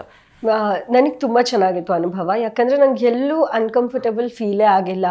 ಕುಮಾರ್ ಸರ್ ಡಿರೆಕ್ಟ್ ಮಾಡಿರೋದು. ಸೊ ಅಂದರೆ ಆಲ್ರೆಡಿ ಒಂದು ಸಿನಿಮಾ ಮಾಡಿದ್ರು, ಚೆನ್ನಾಗಿ ಓಡಿರೋ ಸಿನಿಮಾ. ಸೊ ಅದೊಂದು ಭಯ ಇದ್ದೇ ಇರುತ್ತೆ. ಅನ್ಸಿದ್ದು ಆಲ್ರೆಡಿ ಸಿನಿಮಾಸ್ ಮಾಡಿದ್ರು, ನಾನು ಮಾಡಿದ್ದೀನಿ, ಬಟ್ ಇನ್ನು ರಿಲೀಸ್ ಹಂತಕ್ಕೆ ಯಾವುದು ಬಂದಿರಲಿಲ್ಲ, ಅಥವಾ ಹೊಸ ಸಿನಿಮಾ ಆ ಥರ ಮಾಡಿದ್ದು. ಸೊ ಹೆಂಗೆ ಏನು ಅಂತ. ಬಟ್ ನಿಜವಾಗ್ಲೂ ಕುಮಾರ್ ಸರ್ ಇರ್ಬೋದು, ಸಿದ್ದು ಇರ್ಬೋದು, ತಬಲಾ ನಾನಿ ಸರ್ ಇರ್ಬೋದು, ಯಾರ್ಯಾರು ಆರ್ಟಿಸ್ಟ್ ಇದ್ರು ಎಲ್ಲರೂ they made me feel very comfortable. ಅಂದರೆ ಅದೆಲ್ಲದಕ್ಕಿಂತ ಹೆಚ್ಚಾಗಿ ನಂಗೆ ತುಂಬ ಯೂಸ್ ಆಗಿದ್ದು ಅಂದರೆ ನಾವಿಬ್ಬರು ವರ್ಕ್ಶಾಪ್ ಮಾಡಿದ್ವಿ ಒಂದು 15-20 ಡೇಸ್ಗೆ. ಸೊ ಕ್ಯಾರೆಕ್ಟರ್ ಏನು, ಯಾವ ಸೀನಲ್ಲಿ ಹೇಗೆ ಮಾಡಬೇಕು ಆ್ಯಂಡ್ ಆ ಇಮೋಷನ್ ಏನು. ಬಿಕಾಸ್ ಅಲ್ಲಿ ಸೀನ್ ಕೊಟ್ಟು ಆ್ಯಕ್ಟ್ ಮಾಡೋದು ಬೇರೆ, ನಾವು ರಿಹರ್ಸಲ್ ಮಾಡಿದಾಗ ಐ ಫೀಲ್ ಅದ್ರ ಹಿಂದೆ ಏನಾಗಿರುತ್ತೆ, ಆ ನೆಕ್ಸ್ಟ್ ಸೀನ್ ಮುಂದೆ ಏನಿದೆ ಅನ್ನೋದು ನಮಗೆ ಗೊತ್ತಿದ್ದಾಗ, ನಮಗೆ ಇನ್ಪುಟ್ ಸಿಕ್ಕಿದಾಗ ಚೆನ್ನಾಗಿ ಅನಿಸುತ್ತೆ. ಅಂದರೆ ಸ್ವಲ್ಪ ನಮಗೂ ಈಸಿ ಆಗುತ್ತೆ, ಕಂಫರ್ಟಬಲ್ ಫೀಲ್ ಆಗುತ್ತೆ. ಸೊ ನಂಗೆ ತುಂಬ ಖುಷಿ ಇದೆ ಈ ಸಿನಿಮಾದಲ್ಲಿ ಆ್ಯಕ್ಟ್ ಮಾಡಿರೋದು. ಅಂದರೆ ಈ ಸಿನಿಮಾ ಮುಖಾಂತರ ಇಬ್ಬರು ಪರಿಚಯನ ಅಥವಾ ಈ ಸಿನಿಮಾ ಮುಂಚೆನೇ ಇಬ್ಬರು ಪರಿಚಯ ಇದ್ರ ಹೇಗೆ? ಇಲ್ಲ, ಈ ಸಿನಿಮಾದಲ್ಲೇ ಪರಿಚಯ. ನಿಮಗೆ ಈ ರೀತಿ ಈ ಸಿನಿಮಾ ನಾನು ಇವ್ರು ನೋಡಿದ್ದೆ ಮುಹೂರ್ತದ ದಿವಸ, ಸಿನಿಮಾ ಮುಹೂರ್ತದ ದಿವಸ. ಹಂಗೆ ಅಂದ್ರೆ ನಿಮ್ಗೆ ಮಾಹಿತಿ ಇರಲಿಲ್ಲ ಇಂಥವ್ರೆ ಇತ್ತು ಇವ್ರು ಮಾಡ್ತಾರೆ ಅಂತ, ಬಟ್ ನಾವು ಭೇಟಿ ಆಗಿರಲಿಲ್ಲ. ಯಾಕಂದ್ರೆ ಮುಹೂರ್ತ ಆದ್ಮೇಲೆ ರಿಹರ್ಸಲ್ಸ್ ಮಾಡಿಲ್ಲ. ಮೇಡಮ್, ಈಗ ಈ ಸಿನಿಮಾ ಆಫರ್ ಬಂದಾಗ ನಿಮ್ಗೆ ಆ ಕ್ಷಣ ಹೇಗಿತ್ತು? ಈ ಟೈಟಲ್ ನೋಡಿದಾಗ ಅಥವಾ ಜನ ಅದನ್ನ ನೋಡುವಂತ ಪ್ರೇಕ್ಷಕರು ಏನು ಅನ್ಕೊಳ್ಬಹುದು, ಆ ಥರ ಫೀಲಿಂಗ್ಸ್ ಇತ್ತ ಅಥವಾ ಪರವಾಗಿಲ್ಲ ಈಗಿನ ಜನರೇಷನ್ ಅಲ್ಲಿ ಇದು ಸೂಕ್ತವಾಗಿರುವಂತ ಟೈಟಲ್ ಅಂತ ಅನ್ನಿಸ್ತಾ ಹೇಗೆ? ನನಗೆ ಆ್ಯಕ್ಚುಲಿ ಈ ಸಿನಿಮಾ ಸಿಕ್ಕಿದ್ದು ನನಗಿನ್ನ ನಂಬಿಕೆನೇ ಇರಲಿಲ್ಲ. ಅಂದರೆ ಒಂದಿನ ಸಡನ್ನಾಗಿ ಕಾಲ್ ಬಂತು, ಹಿಂಗೆ ಆಫೀಸಿಗೆ ಬನ್ನಿ ಅಂತ. ಆಫೀಸಿಗೆ ಬಂದೆ, ಹೋದೆ. ಇನ್ನೊಂದು ದಿನ ಸ್ಯಾರಿ ಉಟ್ಕೊಂಬರ್ಬೇಕಾಗುತ್ತೆ ಅಂದರು. ಬಂದ್ಬಿಟ್ಟು ಹೋದೆ. ಆಮೇಲೆ ನಂಗೆ ಏನೂ ಇನ್ಫಾರ್ಮೇಷನ್ ಇರಲಿಲ್ಲ ಏನಾಯಿತು, ಬಿಕಾಸ್ ಎಷ್ಟೊಂದು ಆಡಿಷನ್ ಮಾಡ್ತೀವಿ, ಸರಿ ಲುಕ್ ಟೆಸ್ಟ್ ಆಗುತ್ತೆ ಎಲ್ಲ. ನಂಗೆ ಆ್ಯಕ್ಚುಲಿ ಮುಹೂರ್ತದ ಹಿಂದಿನ ದಿನ ಕಾಲ್ ಬಂತು, ನಾಳೆ ಮುಹೂರ್ತ ನೀವೇ ಫಿಕ್ಸ್ ಅಂತ. ಅಯ್ಯೋ, ನನ್ನ ಮನೆಯವ್ರಿಗೂ ಹೇಳಿಲ್ಲ. ಸೊ ನನ್ನ ಮುಹೂರ್ತ ಆದಮೇಲೆ ಹೇಳಿದ್ದು, ನನಗೆ ಈ ಸಿನಿಮಾ ಸಿಕ್ಕಿದೆ, ಹಿಂಗೆ ಈ ಡೈರೆಕ್ಟ್ರು ಈ ಹೀರೋದು ಹಿಂಗೆ ಫಿಕ್ಸ್ ಆಯ್ತು ಅಂತ ಆಮೇಲೆ ಹೇಳಿದ್ದು. ಸೊ ನಂಗೆ ಒಂಥರ ಶಾಕ್, ಸರ್ಪ್ರೈಸ್ ಎಲ್ಲ ಒಟ್ಟಿಗೆ ಆಗ್ಬಿಡ್ತು. ಇದು ಅವರು ಮೂಲತಃ ಬೆಳಗಾವಿದವರು, ಬಟ್ ಬೆಂಗಳೂರಿಗೆ ಶಿಫ್ಟ್ ಆಗಿದ್ದು ಯಾಕೆ? ಇಲ್ಲ, ನಮ್ಮ ತಂದೆಯವರು ಏನಾಯ್ತು ಅಂದ್ರೆ 81 ಅಲ್ಲಿ ವರ್ಕ್ಗೆ ಅಂತ ಬಂದರು. ಸೊ ಅವರು ಭಾರತ್ ಫ್ರಿಜ್ ಬರ್ನರ್ ಅಂತ ಕಂಪ್ನಿಲಿ ಒಂದು 30-35 ಇಯರ್ಸ್ ವರ್ಕ್ ಮಾಡಿದ್ದಾರೆ. ಒಂದೇ ಕಂಪ್ನಿಯಲ್ಲಿ ಮೆಕ್ಯಾನಿಕಲ್ ಇಂಜಿನಿಯರ್ ಆಗಿದ್ರು. ಸೊ ಅವ್ರು ಇಲ್ಲಿ ವರ್ಕ್ ಅಂತ ಬಂದಾಗ ತಾಯಿ ಕೂಡ ಇಲ್ಲೇ ಬಂದರು. ಸೊ ಇಲ್ಲೇ ನಾವು ಒಂದು ಖಾದಿಗ್ರಾಮ ಉದ್ಯೋಗನೋ ಒಂದು ಕ್ವಾರ್ಟರ್ಸಲ್ಲಿ ನಾವು ಸೆಟ್ಲ್ ಆಗಿದ್ವಿ. ಸೊ ನನ್ನ ಸ್ಕೂಲಿಂಗ್ ಇಲ್ಲೇ ಆಯಿತು, ಕಾಲೇಜ್ ಇಲ್ಲೇ ಆಯಿತು. ಸೊ ಇವಾಗ ನನ್ನ ಅಕ್ಕನ ಜೊತೆಗೆ ಇಲ್ಲೇ ಓದಿದ್ದು. ಸೊ ನಮ್ಮ ಫ್ಯಾಮಿಲಿ ಇಲ್ಲೇ ಇದ್ದಿದ್ದರಿಂದ ನಾವು ಇಲ್ಲೇ ಬೆಳೆದಿದ್ದು. ಊರಿನಂಟು ಹೇಗೆ ಅಂತ ಹೇಳಿದ್ರೆ, ಊರಲ್ಲಿ ನಮ್ಮ ರಿಲೇಟಿವ್ಸ್ ಎಲ್ಲ ಇದ್ದಾರೆ, ಕಾಕ, ಚಿಕ್ಕಮ್ಮ, ತಾತ, ಅಜ್ಜಿ ಎಲ್ಲ ಇದ್ರು. ಹಾಗೆ ನಮ್ಮ ಹೊಲ ಇದೆ ಅಲ್ಲಿ. ಸೊ ನಾವು ಊರಿಗೆ ಯಾವಾಗಲೂ ಸಮ್ಮರ್ ಹಾಲಿಡೇಸ್ ಅಥವಾ ನನ್ನ ರಜಾ ದಿನಗಳನ್ನ ಕಳಿಯೋಕ್ಕೆ ಅಂತ ಊರಿಗೆ ಹೋಗ್ತಿದ್ದೆ. ಸೊ ಹೆಂಗಿದೆ ಅಂದರೆ ಇವಾಗ ಹೆಂಗೆ ಅನ್ಸುತ್ತೆ ಅಂದರೆ ಯಾವ ಊರಲ್ಲಿ ಇರ್ತೀವಿ ಅವ್ರು ನಮ್ಮದು ಅಂತ ಅನ್ಸುತ್ತೆ. ಯಾಕಂದರೆ ಅಷ್ಟೇ ಪ್ರೀತಿ ಎಲ್ಲ ಕಡೆ ಸಿಗ್ತಾ ಇದೆ. ಇವಾಗ ನಮ್ಮ ಸುಮಾರು ಜನ ಫ್ರೆಂಡ್ಸ್ ಮಂಡ್ಯ ಮೈಸೂರವ್ರು ಇದ್ದಾರೆ. ನಾವು ಅಲ್ಲೋದಾಗ ಎಲ್ಲ ಬಿಡಿದೆ ಅಂತಾನೆ ಮಾತಾಡ್ತೀವಿ. ನಮ್ಮೂರು ಕೊಡೋದ್ರೆ ಯಾಕಲೇ ಏನು ಮಾಡಕತ್ತಿ ಮತ್ತದಿಲ್ಲ ಮರ ಈ ಥರ ಒಂದು ಡೈವರ್ಸಿಟಿನ ಬಿಕಾಸ್ ನಾವು ಅಲ್ಲಿಂದ ಇಲ್ಲಿ ಬಂದಿರೋದ್ರಿಂದ ಸಾಕಷ್ಟು ಕಡೆ ಓಡಾಡ್ತಾ ಇದೀವಿ. ಸೊ ಎಲ್ಲ ಒಂದು ಜಾಗಗಳ ನೆಂಟು ಇವಾಗ ಖುಷಿ ಕೊಡ್ತಾರೆ. ಆರಂಭದಲ್ಲಿ ಏನು ಕನಸಿತ್ತು ಅಂದರೆ ಈ ಸಿನಿಮಾ ಇಂಡಸ್ಟ್ರಿಗೆ ಬರಬೇಕಂತನ ಹೇಗೆ? ಇಲ್ಲ, ನನಗೆ ಇನಿಷಿಯಲಿ ಕಾಲೇಜ್ ಡೇಸಲ್ಲಿ ತುಂಬ NCC ತುಂಬ ಆಸಕ್ತಿ ಇತ್ತು NCC ನನಗೆ. ಸೊ ನಾನು NCC ಕಮಾಂಡ್ಸ್ ಆಗಿರ್ಬೋದು, ಎಲ್ಲ ಎಜುಕೇಷನ್ ಬ್ಯಾಂಗ್ಳೂರಲ್ಲಿ ಆಗಿತ್ತು. ಸೊ NCC ಇದ್ನಲ್ಲ, ಸೊ ನನಗೆ ಆರ್ಮಿಗೆ ಸೇರ್ಬೇಕು ಅಂತ ಭಾಳ ಆಸೆ ಇತ್ತು. ಹಾಗೆ ನಮ್ಮ ಅಣ್ಣ ಏರ್ಫೋರ್ಸಲ್ಲಿ ಇದ್ರು, ಕಸಿನ್ ಅಣ್ಣ. ಸೊ ಒಂದು ಕಡೆ ಡ್ರೈವ್ ಮಾಡ್ತಾ ಇತ್ತು, ತುಂಬ ಇತ್ತು ನನಗೆ ಅದು. ಅಂದರೆ I can't tell in words, ನಂಗೆ ಅದನ್ನು ಎಕ್ಸ್ಪ್ಲೇನ್ ಮಾಡೋಕ್ಕೆ ಆಗಲ್ಲ, ಅಷ್ಟು ತುಂಬ ಪ್ರೀತಿ ಇತ್ತು. ಬಟ್ ಅದು ನನ್ನ ಡಿಪ್ಲೊಮಲ್ಲಿ ಹ್ಯಾಡ್ ಬ್ಯಾಕ್ಲಾಗ್ಸ್. ಸೊ ನಾನು 3 ವರ್ಷ ಆದಮೇಲೆ ಏನು ಮಾಡಬೇಕು ಅಂತ ಗೊತ್ತಿಲ್ಲದೆ ಇರ್ಬೇಕಾರೆ ಲಾಸ್ಟ್ ಫೈನಲ್ ಡ್ಯಾನ್ಸ್ ಮಾಡಿದ್ದೆ. ಸೊ ಫ್ರೆಂಡ್ಸ್ ಎಲ್ಲ ತುಂಬ ಇನಿಷಿಯೇಟ್ ಮಾಡಿದ್ರು ಡ್ಯಾನ್ಸ್ ಮಾಡು ಅಂತ. ಸೊ ಡ್ಯಾನ್ಸ್ ನೋಡ್ಬಿಟ್ಟು ಅವ್ರು ತುಂಬ ಸಖತ್ತಾಗಿ ಮಾಡ್ತೀಯಾ ಅಂತೆಲ್ಲ ಸಖತ್ ಮಾತಾಡ್ತಿದ್ರು ಅವತ್ತು ಕಾಲೇಜಲ್ಲೆಲ್ಲ. ಸೊ ಅದು ಸಮ್ವೇರ್ ಡ್ರೈವ್ಡ್ ಮೀ ಲೈಕ್ ಓಕೆ, ನಾನು ಡ್ಯಾನ್ಸಲ್ಲಿ ಮುಂದುವರಿದ್ರೆ ಹೆಂಗಿರುತ್ತೆ ಅಂತ ಇಂಟರ್ವ್ಯೂಸ್ ಕೊಟ್ಟೆ. ಬಟ್ ನನಗೆ ಯಾಕೋ ಮನಸ್ಸಾಗಲಿಲ್ಲ. ಡ್ಯಾನ್ಸ್ ಸ್ಟಾರ್ಟ್ ಮಾಡಿದೆ. ಡ್ಯಾನ್ಸ್ ಇನ್ ದ ಥಿಯೇಟರ್ ಹಂಸಲೇಖರ್ ತಂಡದಲ್ಲಿದ್ದೆ ಅವರು ಕಾಲೇಜಲ್ಲಿ. ಹಾಗೆ ರಂಗಾವತಾರದ ಒಂದು ತಂಡದಲ್ಲಿದ್ದೆ. ಅಲ್ಲಿ ಯಾರೋ ನೋಡ್ಬಿಟ್ಟು ಚೆನ್ನಾಗಿದೆಯಾ, ಅದು ಎಸ್ಪೆಷಲಿ ಉಷಾ ಭಂಡಾರಿ ಮ್ಯಾಮ್, ಚೆನ್ನಾಗಿದ್ಯಾ, ಹೋಗು ಸೀರಿಯಲ್ ಮಾಡೋ, ಲೈಫು ಇದಾಗುತ್ತೆ, ಎಲ್ಲನೂ ಬ್ಯಾಲೆನ್ಸ್ ಆಗುತ್ತೆ ಅಂದ್ರೆ. Then I started auditions. So ಹೀಗೆ ಶುರುವಾಯಿತು ಒಂದಕ್ಕೊಂದು ಹಂಗೆ ಕನೆಕ್ಷನ್. ಎಜುಕೇಶನ್ ಏನಾಗಿದೆ? ನಂದು ಡಿಪ್ಲೊಮಾ ಇನ್ ಕಂಪ್ಯೂಟರ್ ಸೈನ್ಸ್ ಮಾಡಿದ್ದೀನಿ MA ಪಾಲಿಟೆಕ್ನಿಕಲ್ಲಿ. ಹಾಗೆ ಡಿಸ್ಟೆನ್ಸ್ ಎಜುಕೇಶನ್ ಮಾಡಿದ್ದೀನಿ BTech. ಎಸ್. ಮುದ್ದು ರೇಷ್ಮಾ ಅವರು ಏನು ಓದಿದ್ದಾರೆ? ನಂದು ಸರ್ ಎಲೆಕ್ಟ್ರಿಕಲ್. ಒಂದು ನಿಮಿಷ, ಇವ್ರು ಓದಿರೋದು ಕೇಳೋದಕ್ಕಿಂತ ಸರ್ ಇವ್ರು ತುಂಬಾ ಚೆನ್ನಾಗಿ ಓದ್ತಾರೆ. District topper.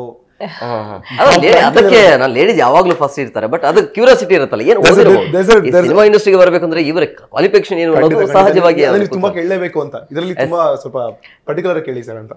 ನಾನು triple electricals and electronics engineering complete ಮಾಡಿದ್ದೀನಿ. ಓಹೋ. ಅವ್ರ ಬಗ್ಗೆ ಹೇಳಲ್ಲ ಸರ್, ನಾನು ನಾನೇ ಹೇಳ್ತೀನಿ. ಸಿಟಿ ರ್ಯಾಂಕಿಂಗ್ ಎಲ್ಲ 96 95 ಇದೆ ಅವ್ರದ್ದು. ಅಲ್ಲ ನಾನು ಬರ್ತೀನಿ, ಎಲ್ಲವನ್ನು ಕೆದಕ್ತೀನಿ, ಸುಮ್ಮನೆ ಅಂತ ಬಿಡಲ್ಲ.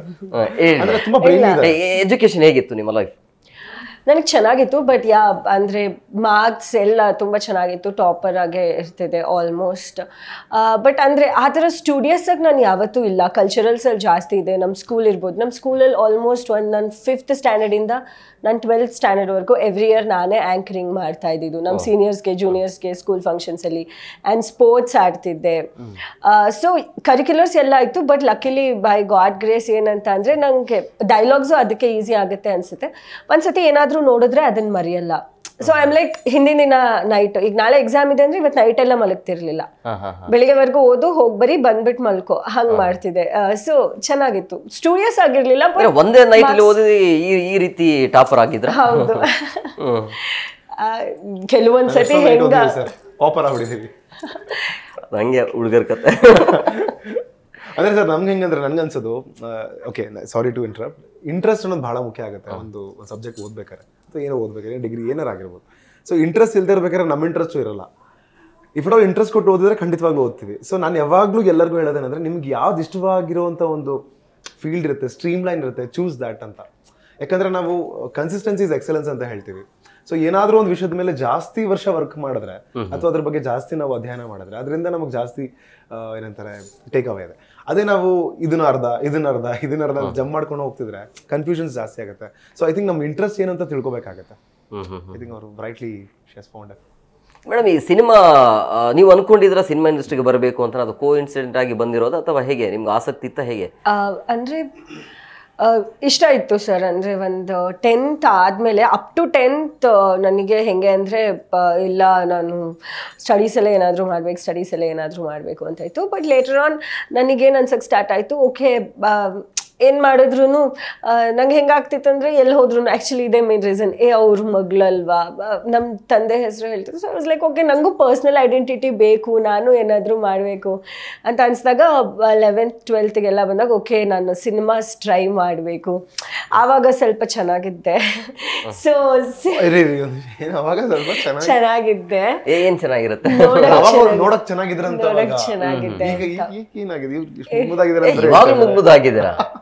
ಅವಾಗ ಇನ್ನ ಸ್ವಲ್ಪ ಚೆನ್ನಾಗಿದೆ ಅನ್ಸುತ್ತೆ. ಚಬ್ಬಿ ಎಲ್ಲ ನೋಡಿದವರೆಲ್ಲ ಹೀರೋಯಿನ್ ತರ ಇದ್ದಾಳೆ, ಹೀರೋಯಿನ್. ನಿಮ್ಮ ಸೌಂದರ್ಯತೆಗೆ ಹಿಂದಿನ ಕಾರಣಗಳೇನು ಅಂತ ಹೇಗೆ ಕಾಪಾಡ್ಕೊಳ್ತೀರಾ ಸೌಂದರ್ಯಗಳನ್ನ? ನಿದ್ದೆ ಚೆನ್ನಾಗಿ ಮಾಡ್ತೀನಿ. ತುಂಬ ಚೆನ್ನಾಗಿ ನಿದ್ದೆ ಮಾಡ್ತೀನಿ ಹಾಂ, ಮತ್ತೆ ಆ್ಯಂಡ್ ನೀರು ಕುಡಿತೀನಿ. ಅದು ಎಲ್ಲರೂ ಕಾಮನ್ ಆಗಿ ಹೇಳೋದು ಅಷ್ಟೇ, ಇನ್ನೇನಿಲ್ಲ. ಹೌದಾ? ನಿದ್ದೆ ಮತ್ತೆ ನೀರು ಕುಡಿದ್ರೆ ಸೌಂದರ್ಯವನ್ನು ಕಾಪಾಡ್ಕೊಳ್ಬಹುದಾ? ಇಲ್ಲ, ಹೇಳ್ಬೇಕು, ನೀವೇ ಉತ್ತರ ಕೊಡ್ಬೇಕು. ಸೌಂದರ್ಯದ ಬಗ್ಗೆ ನೀವು ಹೇಳಿದ್ರೇನೆ ಚಂದ. ಹೇಳ್ಬೇಕು, ಯಾಕೆ ಅಷ್ಟು ಮುದ್ದಾಗಿದ್ದೀರಾ ಅಂತ. ಗೊತ್ತಿಲ್ಲ, ಅಂದ್ರೆ ಅದೇ ಸರ್ ಎಲ್ಲರೂ ಉತ್ತರ ಕೊಡೋದಷ್ಟೇ. ಮುದ್ದಾಗಿದ್ದೀರಾ ಅಂದ್ರೆ ಬ್ಲಶ್ ಮಾಡ್ತಾರೆ, ಅದು ಉತ್ತರನಾ? ಗೊತ್ತಿಲ್ಲ, ಹೇಳಿ ಉತ್ತರ. ಅಲ್ಲ, ನೆಕ್ಸ್ಟ್ ಟಾಪಿಕ್ಗೆ ಹೋಗೋಣ. ನೀವ್ ಯಾಕೆ ಇಷ್ಟು ಮುದ್ದಾಗಿದ್ದೀರಾ ನೀವ್ ಹೇಳಿ. ನೀವ್ ಯಾಕೆ ಇಷ್ಟು ಹ್ಯಾಂಡ್ಸಮ್ ಆಗಿದ್ದೀರಾ ನೀವ್ ಹೇಳಿ. ಅಲ್ಲ, ಈಗ ನಾವು ನಿಮ್ಮ ಹತ್ರ ಬಂದಿದ್ದೀವಿ, ಆಮೇಲೆ ನಾವು ನೀವು ನಿಮ್ಮಿಂದ ಆನ್ಸರ್ ಪಡೆಯೋಣ. ಜೆನೆಟಿಕ್ಸ್ ಅನ್ಸುತ್ತೆ. ನಾನು ಆಕ್ಚುಲಿ ಫಸ್ಟ್ ಅದೇ ಅನ್ಕೊಂಡೆ, ನೀವು ಹಿಂಗಿರೋದಕ್ಕೆ ಏನ್ ಕಾರಣ ಅಂದ್ರೆ ನಮ್ಮ ತಂದೆ ತಾಯಿ ಅಂತ ಹೇಳ. ಹೌದು, ಹಂಗೆ ರೈಟ್ ಗೋಸ್ ಟು ದೇಮ್ ಅಂತ. ಮೇಬಿ. ಆಮೇಲೆ ಇನ್ನೊಂದು ಕೇಳ್ಪಟ್ಟೆ ಮೇಡಮ್, ಈಗ ನೀವು ಡೈರೆಕ್ಟ್ ಕೂಡ ಮಾಡ್ತಿದ್ದೀರಾ ಅಂತ ಹೇಳಿ, ಅದರ ಅನುಭವ ಮೆಲುಕು ಹಾಕೋದಾದ್ರೆ. ನಂಗೆ ಆ್ಯಕ್ಚುಲಿ ಅದೇ ರೈಟಿಂಗ್ ತುಂಬ ಇಷ್ಟ ಸರ್, ಅಂದರೆ ಸಿಕ್ಕಾಪಟ್ಟೆ ಇಷ್ಟ ಆಗುತ್ತೆ. ಡೈರೆಕ್ಷನ್ ಕಟ್ಟಾರ ಅಂತ ಸಿನಿಮಾ ಮಾಡ್ತಾ ಇದ್ದೀನಿ. RK ಚಂದನ್ ಅಂತ ಅವ್ರು ಹೀರೋ ಆಗಿ ಮಾಡ್ತಿದ್ದಾರೆ. ಕಾಕ್ರೋಚ್ ಸುದ್ದಿ, ರವಿ ಶ್ರೀವತ್ಸ ಸರ್, ಥ್ರಿಲ್ಲರ್ ಮಂಜು ಸರ್, ಉಷಾ ಭಂಡಾರಿ ಮ್ಯಾಮ್ ಎಲ್ಲರೂ ಆ್ಯಕ್ಟ್ ಮಾಡಿದ್ದಾರೆ, ಪ್ರದೀಪ್ ಪೂಜಾರಿ ಸರ್ ಎಲ್ಲರೂ. ಚೆನ್ನಾಗಿತ್ತು. ಅದು ಬಂದು ಇಟ್ಸ್ ಅ ರೌಡಿಸಮ್ ಕಾಂಟೆಂಟ್, ಅಂದರೆ ಕಮರ್ಷಿಯಲ್ ಥರ ಅಲ್ಲ. ನಾವು ಕಡ್ಡಿಪುಡಿ, ಗರುಡ ಗಮನ, ವೃಷಭ ವಾಹನ ಏನು ಬಂತು ಆ ಥರ ಕನ್ವೆನ್ಷನಲ್ ಸಿನಿಮಾ ಮೇಕಿಂಗ್ ಅಂತ ಏನು ಹೇಳ್ತೀವಿ ಆ ಥರ ಸಿನಿಮಾ. ನಂಗೆ ಎಕ್ಸ್ಪೀರಿಯನ್ಸ್ ಚೆನ್ನಾಗಿತ್ತು ಸೆಟ್ಟಲ್ಲಿ. ನಾನು ಒಬ್ಬಳೇ ಹುಡುಗಿ, ಡೈಲಿ ಸೆಟ್ಟಲ್ಲಿ ಒಂದು 40 ಜನ ಹುಡುಗರು ಇರ್ತಿದ್ರು, ಫುಲ್ ಎಲ್ಲ ಮೇಂಟೈನ್ ಮಾಡಿಕೊಂಡು ಚೆನ್ನಾಗಿತ್ತು. I enjoy being in that position ಅಂತ ನಂಗೆ ಅನಿಸುತ್ತೆ. ನೀವು ಹಿಂದೆ ಲವಲಿ ಬಿದ್ದಿರೋದು ಉದಾಹರಣೆ ಇದೆಯಾ? ಇಲ್ಲ ಇಲ್ಲ. ಸರ್, ಈಗ ಸಿನಿಮಾ ಕಡೆ ಬರೋಣ. ಸಿನಿಮಾ ಈಗ ಹೇಗೆ ಪ್ರಚಾರ ಹೇಗೆ ಆರಂಭ ಆಗಿದೆ, ಎಲ್ಲೆಲ್ಲಿ ಪ್ರಚಾರ ಆಗಿದೆ? ಸರ್, ಈಗ ನಾವು ಸಾಕಷ್ಟು ಕಡೆ ಏನೇನು ಈವೆಂಟ್ಸ್ ನಡೀತಿರುತ್ತೆ ಅಲ್ಲೆಲ್ಲ ಹೋಗಿ, ಅಂದರೆ ಕಾಲೇಜ್ ಇವೆಂಟ್ಸ್ ಆಗಿರ್ಬೋದು, ಫೆಸ್ಟ್ ಆಗಿರ್ಬೋದು, ಅಥವಾ ಎಸ್ಪೆಷಲಿ ನಾವು ಗಣೇಶ ಸೀಸನಲ್ಲಿ ಸಾಕಷ್ಟು ಗಣೇಶ ಹಬ್ಬದ ಒಂದು ಕಾರ್ಯಕ್ರಮಗಳಿಗೆ ಹೋಗಿದ್ದೀವಿ, ರಾಜ್ಯೋತ್ಸವದ ಕಾರ್ಯಕ್ರಮಗಳಿಗೆ ಹೋಗಿದ್ದೀವಿ. ಹಾಗೆ ಸಾಕಷ್ಟು ಕಡೆ, ಈಗ ಮೊನ್ನೆನೂ ಶಿವಮೊಗ್ಗದಲ್ಲಿ ಒಂದು ಆಹಾರ ಮೇಳ ಆಯಿತು, ಏನೋ ಒಂದು ಸುಗ್ಗಿ ಸಂಭ್ರಮ ಏನೋ ಮಾಡಿದ್ರು, ಅಲ್ಲಿ ಹೋಗಿದ್ವಿ. ನಿನ್ನೆ ಕೂಡ, ಆಮೇಲೆ ಐ ಥಿಂಕ್ ತುಮಕೂರಲ್ಲಿ ಒಂದು ಕಾರ್ಯಕ್ರಮ, ಈ ಥರ ಎಲ್ಲೆಲ್ಲಿ ಕಾರ್ಯಕ್ರಮಗಳು, ಎಲ್ಲೆಲ್ಲಿ ನಮ್ಮ ಆಡಿಯನ್ಸ್ ಇದ್ದಾರೆ, ಪ್ರೀತಿನ ಪಸರಿಸ್ಬೋದು ಅಂತ ನಮಗೆ ಅನಿಸ್ತಾ ಇದೆ, ಅಲ್ಲೆಲ್ಲ ಹೋಗಿ ನಾವು ಸಿನಿಮಾ ಪ್ರಮೋಷನ್ ಮಾಡ್ತಿದ್ವಿ. ಇದ್ರ ಜೊತೆಗೆ ತಂಡದ ಇವಾಗ ಬ್ಯಾಕ್ ಎಂಡಿಂದ ಇವಾಗ ಸೋಷಿಯಲ್ ಮೀಡಿಯಲ್ಲಿ ಆಗಿರ್ಬೋದು, ಹಾಗೆ ಸಿನಿಮಾ ಇವಾಗ ನೆಕ್ಸ್ಟ್ ರಿಲೀಸ್ ಆಗ್ಬೇಕಾದ್ರೆ ನಾವು ಏನೇನು ಮಾಡಬೇಕು ಅನ್ನೋ ಅವ್ರ ಕಾಂಟೆಂಟ್ ಆಗಿರ್ಬೋದು, ಅದಕ್ಕೆ ಅಂತ ಒಂದು PR ಟೀಮ್ ಇದೆ. ಸೊ ಅವರು ಕೂಡ ಪ್ಲಾನ್ ಮಾಡ್ತಿದ್ದಾರೆ. ಸೊ ನಾವಿವಾಗ ಯಾವಾಗ ಬರ್ತಿದ್ವಿ ಅಂತ ಹೇಳ್ಬೋದಾ? ಲೈಕ್ ಅಂದ್ರೆ ಡೇಟ್ ನವೆಂಬರ್ 7th ನಾವು ರಿಲೀಸ್ ಮಾಡ್ತಾ ಇದೀವಿ ಸಿನಿಮಾನ. ಸೊ ಈಗ ನಮಗೂ ಇವಾಗ I think hardly we have left with 15 or 16 days odd. So ಹಾಗಾಗಿ ಎಲ್ಲ ಕಡೆ ಮಾಡ್ತಾ ಇದೀವಿ. ಸೊ ಒನ್ ಎಂಡಿಂದ ಬ್ಯಾಕ್ ಎಂಡ್ PR ಟೀಮ್ ಮಾಡ್ತಿದ್ದೆ, ಒಂದಿಂದ ನಾವಿಬ್ರು ಎಲ್ಲೆಲ್ಲಿ ಸಾಧ್ಯವಾಗುತ್ತೆ ಇವಾಗ ನಿಮ್ಮ ಜೊತೆ ಕೂತ್ಕೊಂಡು ನಮಗೊಂದು ಅವಕಾಶ ಕೊಟ್ಟಿದ್ರೆ ಸಿನಿಮಾಗೆ ಮಾತಾಡೋಕ್ಕೆ ಅಂತ. ಸೊ ಇಲ್ಲಿ ಮಾತಾಡ್ತಾ ಇದೀವಿ. ಸೊ ಎಲ್ಲೆಲ್ಲಿ ಸಾಧ್ಯವಾಗುತ್ತೆ ಅಲ್ಲಲ್ಲಿ ಹೋಗಿ ನಮ್ಮ ಆಡಿಯನ್ಸ್ಗೆ ಮುಟ್ತಾ ಇದೀವಿ ಸರ್. ಮೇಡಮ್, ಈ ಪೂರ್ತಿ ಸಿನಿಮಾ ಶೂಟಿಂಗ್ ಆಗಿದ್ದು ಬೆಂಗಳೂರು ಅಕ್ಕಪಕ್ಕದಲ್ಲೇನಾ ಅಥವಾ ಹೊರ ದೇಶದಲ್ಲಿ ಏನಾದರೂ ಶೂಟಿಂಗ್ ಮಾಡಿದ್ದೀವಿ? ಬೆಂಗಳೂರಲ್ಲಿ ಮಾಡಿದ್ದೀವಿ, ಕುಮಟಾದಲ್ಲಿ ಬೆಂಗಳೂರು ಕುಮಟಾ ಮಾಡಿದ್ದೀವಿ, ಕಾರ್ಕಳ ಮಾಡಿದ್ವಿ, ಸುತ್ತಮುತ್ತನೇ. ಕಾರ್ಕಳ ಸ್ವಲ್ಪ ಮೇಜರ್ ಚಂಕ್ ಮಾಡಿದ್ವಿ, ಕುಮಟಾ ನಾವು ಒಂದು ಸ್ವಲ್ಪ ಒಂದು ಬಿಟ್ಸ್ ಆ್ಯಂಡ್ ಪೀಸಸ್ ಶೂಟ್ ಮಾಡಿದ್ವಿ. ಹಾಗೆ ಸಕಲೇಶ್ಪುರ ಮತ್ತು ಈ ಏನು ವೆಸ್ಟರ್ನ್ ಘಾಟ್ಸ್ ಇದೆ ಅಲ್ಲಿ ನಾವು ಸ್ವಲ್ಪ ಟ್ರಾವೆಲಿಂಗ್ ಸೀಕ್ವೆನ್ಸಸ್ ಎಲ್ಲ ಸ್ವಲ್ಪ ಅಲ್ಲಿ ಮಾಡಿದ್ವಿ. ಮೆಜಾರಿಟಿ ನಾವು ಬ್ಯಾಂಗ್ಳೂರಲ್ಲಿ ಮಾಡಿದ್ವಿ ಸರ್. ಈ ಸಿನಿಮಾ ಸೆಟ್ ಅಂತ ಬಂದಾಗ ನಿಮಗೆ ಖುಷಿ ಕೊಡುವಂಥ ಯಾವ್ದಾದ್ರು ಇನ್ಸಿಡೆಂಟ್ ಆಗಿದೆಯಾ? ಅಂದರೆ ಯಾವಾಗಲೂ ಈ ವಿಚಾರ ಅಂತ ಬಂದಾಗ ಯಾವಾಗಲೂ ಖುಷಿ ಆಗುತ್ತೆ ಈ ಸಿನಿಮಾದಲ್ಲಿ ಅಂದರೆ ನಾನು ನಿಜ ಹೇಳ್ಬೇಕಂದ್ರೆ ಈ ಸಿನಿಮಾ ಪ್ರತಿ ದಿನ ಸೆಟ್ಗೆ ಹೋಗ್ಬೇಕಾದ್ರೆ ಭಾಳ ಖುಷಿಯಿಂದ ಹೋಗ್ತಿದ್ದೆ ನಾನು. I don't know, like I was very happy. ಯಾಕಂದರೆ ಫಸ್ಟ್ ಆಫ್ ಆಲ್ ಈ ಥರದೊಂದು ಕತೆಗೆ ನಾವು ಪಾತ್ರವಾಗಿದ್ದೀವಿ ಅನ್ನೋದೊಂದು ಖುಷಿ. ಜೊತೆಗಿಂತ ಒಳ್ಳೆ ತಂಡ, ಅಂದರೆ ನೀವು ತಂಡದಲ್ಲಿ ಏನು ಒಂದು ಕಲ್ಮಶನೇ ಇಲ್ಲ. ಕುಮಾರ್ ಸರ್ ಯಾವ ಥರ ತಂಡ ನಡೆಸ್ತಿದ್ರು ಅಂದರೆ, ಇವಾಗ ಹಿಂಗೆ ಕೆಲಸ ಹಿಂಗೆ ಕೆಲಸ ಮಾಡ್ತಿರ್ತಾರೆ, ಅಲ್ಲಿ ನೀವು ಬಂದರೆ ಬನ್ನಿ ಬನ್ನಿ ಬನ್ನಿ ಬನ್ನಿ ಬನ್ನಿ ಕೂತ್ಕೊಳ್ಳಿ ಚೆನ್ನಾಗಿ ಹಾಂ ಇದು ಟೀ ಕೊಟ್ಬಿಡಿ ಅಂದರೆ ಅವ್ರನ್ನೂ ವಿಚಾರಿಸ್ಕೊಳ್ತಾ ನಮ್ಮ ಒಂದು ಕೆಲಸದ ಮೇಲೂ ಗಮನ ಇಟ್ಕೊಂಡು, ಆಮೇಲೆ ನಾವು ಅಷ್ಟೇ ಇವಾಗ ಅವರಷ್ಟು ಡೆಡಿಕೇಟೆಡ್ ಆಗಿ ವರ್ಕ್ ಮಾಡ್ಬೇಕಾದ್ರೆ ನಮ್ಗೆ ಹೆಂಗಿರುತ್ತೆ ಅಂದರೆ ಅವ್ರದ್ದು ಎಂತೂ ನಮಗೆ ರಬ್ ಆಗುತ್ತೆ ಆ ಒಂದು ವೈಬ್ಸ್ನ. ಸೊ ನಾವು ಅದೇ ರೀತಿಯಲ್ಲಿ ನಮ್ಮ ಝೋನಲ್ಲಿ, ಯಾಕಂದ್ರೆ ಇದ್ರಲ್ಲಿ ನಾವು ಆಕ್ಚುಲಿ ಪ್ರಮೋಷನ್ ಟೈಮೆಲ್ಲ ಜಾಸ್ತಿ ಮಾತಾಡ್ತಿರೋದು. ಸಿನಿಮಾ ಒಳಗಡೆ ಹೇಗಿದೆ ಅಂತ ಹೇಳಿದ್ರೆ ಮಾತು ಕಮ್ಮಿ, ಭಾವನೆಗಳು ಜಾಸ್ತಿ. ಸಿನಿಮಾನು ಒಂಥರ ಪೊಯಿಟ್ರಿ ರೀತಿಯಲ್ಲಿ ಹೋಗುತ್ತೆ, ನಿಮಗೆ ಒಂದೊಂದು ಮಾತನ್ನು it will hit you heart directly. ಸುಮ್ಮನೆ ಏನೋ ಮಾತಾಡ್ತಿದ್ದೀವಿ ಹಂಗಿರಲ್ಲ. ಸೊ ಸಿನಿಮಾಲಿ ತುಂಬ ಫನ್ ಮಾಡ್ಕೊಂಡು ಮಜಾ ಮಾಡ್ಕೊಂಡು ಆ ಥರ ಇರಲಿಲ್ಲ, ತುಂಬ ಡೆಪ್ತ್ ಇರೋದ್ರಿಂದ ನಾವು ನಮ್ಮ ಪಾತ್ರಕ್ಕೆ ರೆಡಿ ಆಗ್ತಿರ್ತಿದ್ವಿ, ಅಥವಾ ನೆಕ್ಸ್ಟ್ ಏನಿದೆ ಬರೀ ಅದ್ರ ಯೋಚನೆಗಳಲ್ಲಿ ಇರ್ತಿದ್ವಿ. ಬಟ್ ಆದರೆ ಒಂದು ಒಳ್ಳೆ ಝೋನ್ ಇರ್ತಿದ್ವಿ, ಆ ರೆಸ್ಪೆಕ್ಟ್ ಇತ್ತು ಟೀಮಲ್ಲಿ. ಪ್ರತಿಯೊಬ್ಬರು ಕಾಳಜಿ ತೋರಿಸೋರು, ಪ್ರತಿಯೊಬ್ಬರ ಮೇಲೂ ಕಾಳಜಿ ಇತ್ತು. ಸೊ ವಾತಾವರಣನೇ ಭಾಳ ಅದ್ಭುತವಾಗಿತ್ತು. ಸೊ ಸ್ಪೆಷಲ್ ಮೂಮೆಂಟ್ಸ್ ಅಂತ ಹೇಳಕ್ ಬರಲ್ಲ, ಓವರ್ ಆಲ್ ಸಿನಿಮಾ ಶೂಟ್ ಮಾಡಿದ್ರೆ ನಂಗೆ ಸ್ಪೆಷಲ್ ಅಂತ ಅನ್ಸುತ್ತೆ. Every day it was very special. ನಿಮ್ಗೆ ಏನಾದರೂ ಆ ಥರ ಸ್ಪೆಷಲ್ ಮೂಮೆಂಟ್ ಏನಾದರೂ ಇದ್ದಿದ್ರೆ? ನನಗೆ ನಮ್ಮಿಬ್ರದ್ದು ಒನ್ ಆಫ್ ದ ಸೀನ್ಸ್ ನನಗೆ ತುಂಬಾ ಸ್ಪೆಷಲ್. ನಾನು ಆಕ್ಚುಲಿ ಸೀನ್ ಬಗ್ಗೆ ಹೇಳೋಣ ಅನ್ಕೊಂಡೆ, ಬಟ್ ಅದನ್ನ ಎಕ್ಸ್ಪ್ರೆಸ್ ಮಾಡಕ್ ಆಗಲ್ಲ ಈಗ, ಸಿನಿಮಾ ನೋಡಿ ಅಂತ. ಹಾ, ಸಿನಿಮಾದಲ್ಲಿ ಅಂದ್ರೆ ಇದು ನೋಡಿದ್ಮೇಲೆ ನೀವು ಸಿನಿಮಾ ನೋಡಿದಾಗ ನಿಮ್ಮ ಪಾತ್ರ ಏನು ಹೇಳಿ, ಪೂರ್ತಿ ಹೇಳ್ಬೇಡಿ, ಕ್ಯೂರಿಯಾಸಿಟಿ ಹುಟ್ಟೋ ತರ. ಜಸ್ಟ್ ಇಂಟರಪ್ಟ್, ಲೈಕ್ ಸಾರಿ ಪಾತ್ರದ ಬಗ್ಗೆ ಹೇಳಿ. ಏನಂದ್ರೆ ಇದರಲ್ಲಿ ಇನ್ಫ್ಯಾಕ್ಟ್ ನಮಗೆ ಸೀನ್ ಆಕ್ಟ್ ಮಾಡ್ಬೇಕಾದ್ರೆ ಬಹಳ ಖುಷಿ ಆಗಿದೆ ಕೆಲವು ಸೀನ್ಸ್ ಅಲ್ಲಿ, ಅದನ್ನ ಎಕ್ಸ್ಪ್ರೆಸ್ ಮಾಡಕ್ಕೆ ಸಿನಿಮಾ ನೋಡ್ಲಿ. ಬರ್ತೀನಿ ಅದನ್ನ ನಾನು ಕೇಳ್ಪಟ್ಟೆ. ನೀವು ಆಕ್ಟಿಂಗ್ ಮಾಡಬೇಕಾದ್ರೆ ಯಾವ್ದೇ ರೀತಿಯ ಅತಿ ಹೆಚ್ಚು ರೀಟೇಕ್ ಏನ್ ತೆಗೆದುಕೊಂಡಿಲ್ಲ ಅಂತ.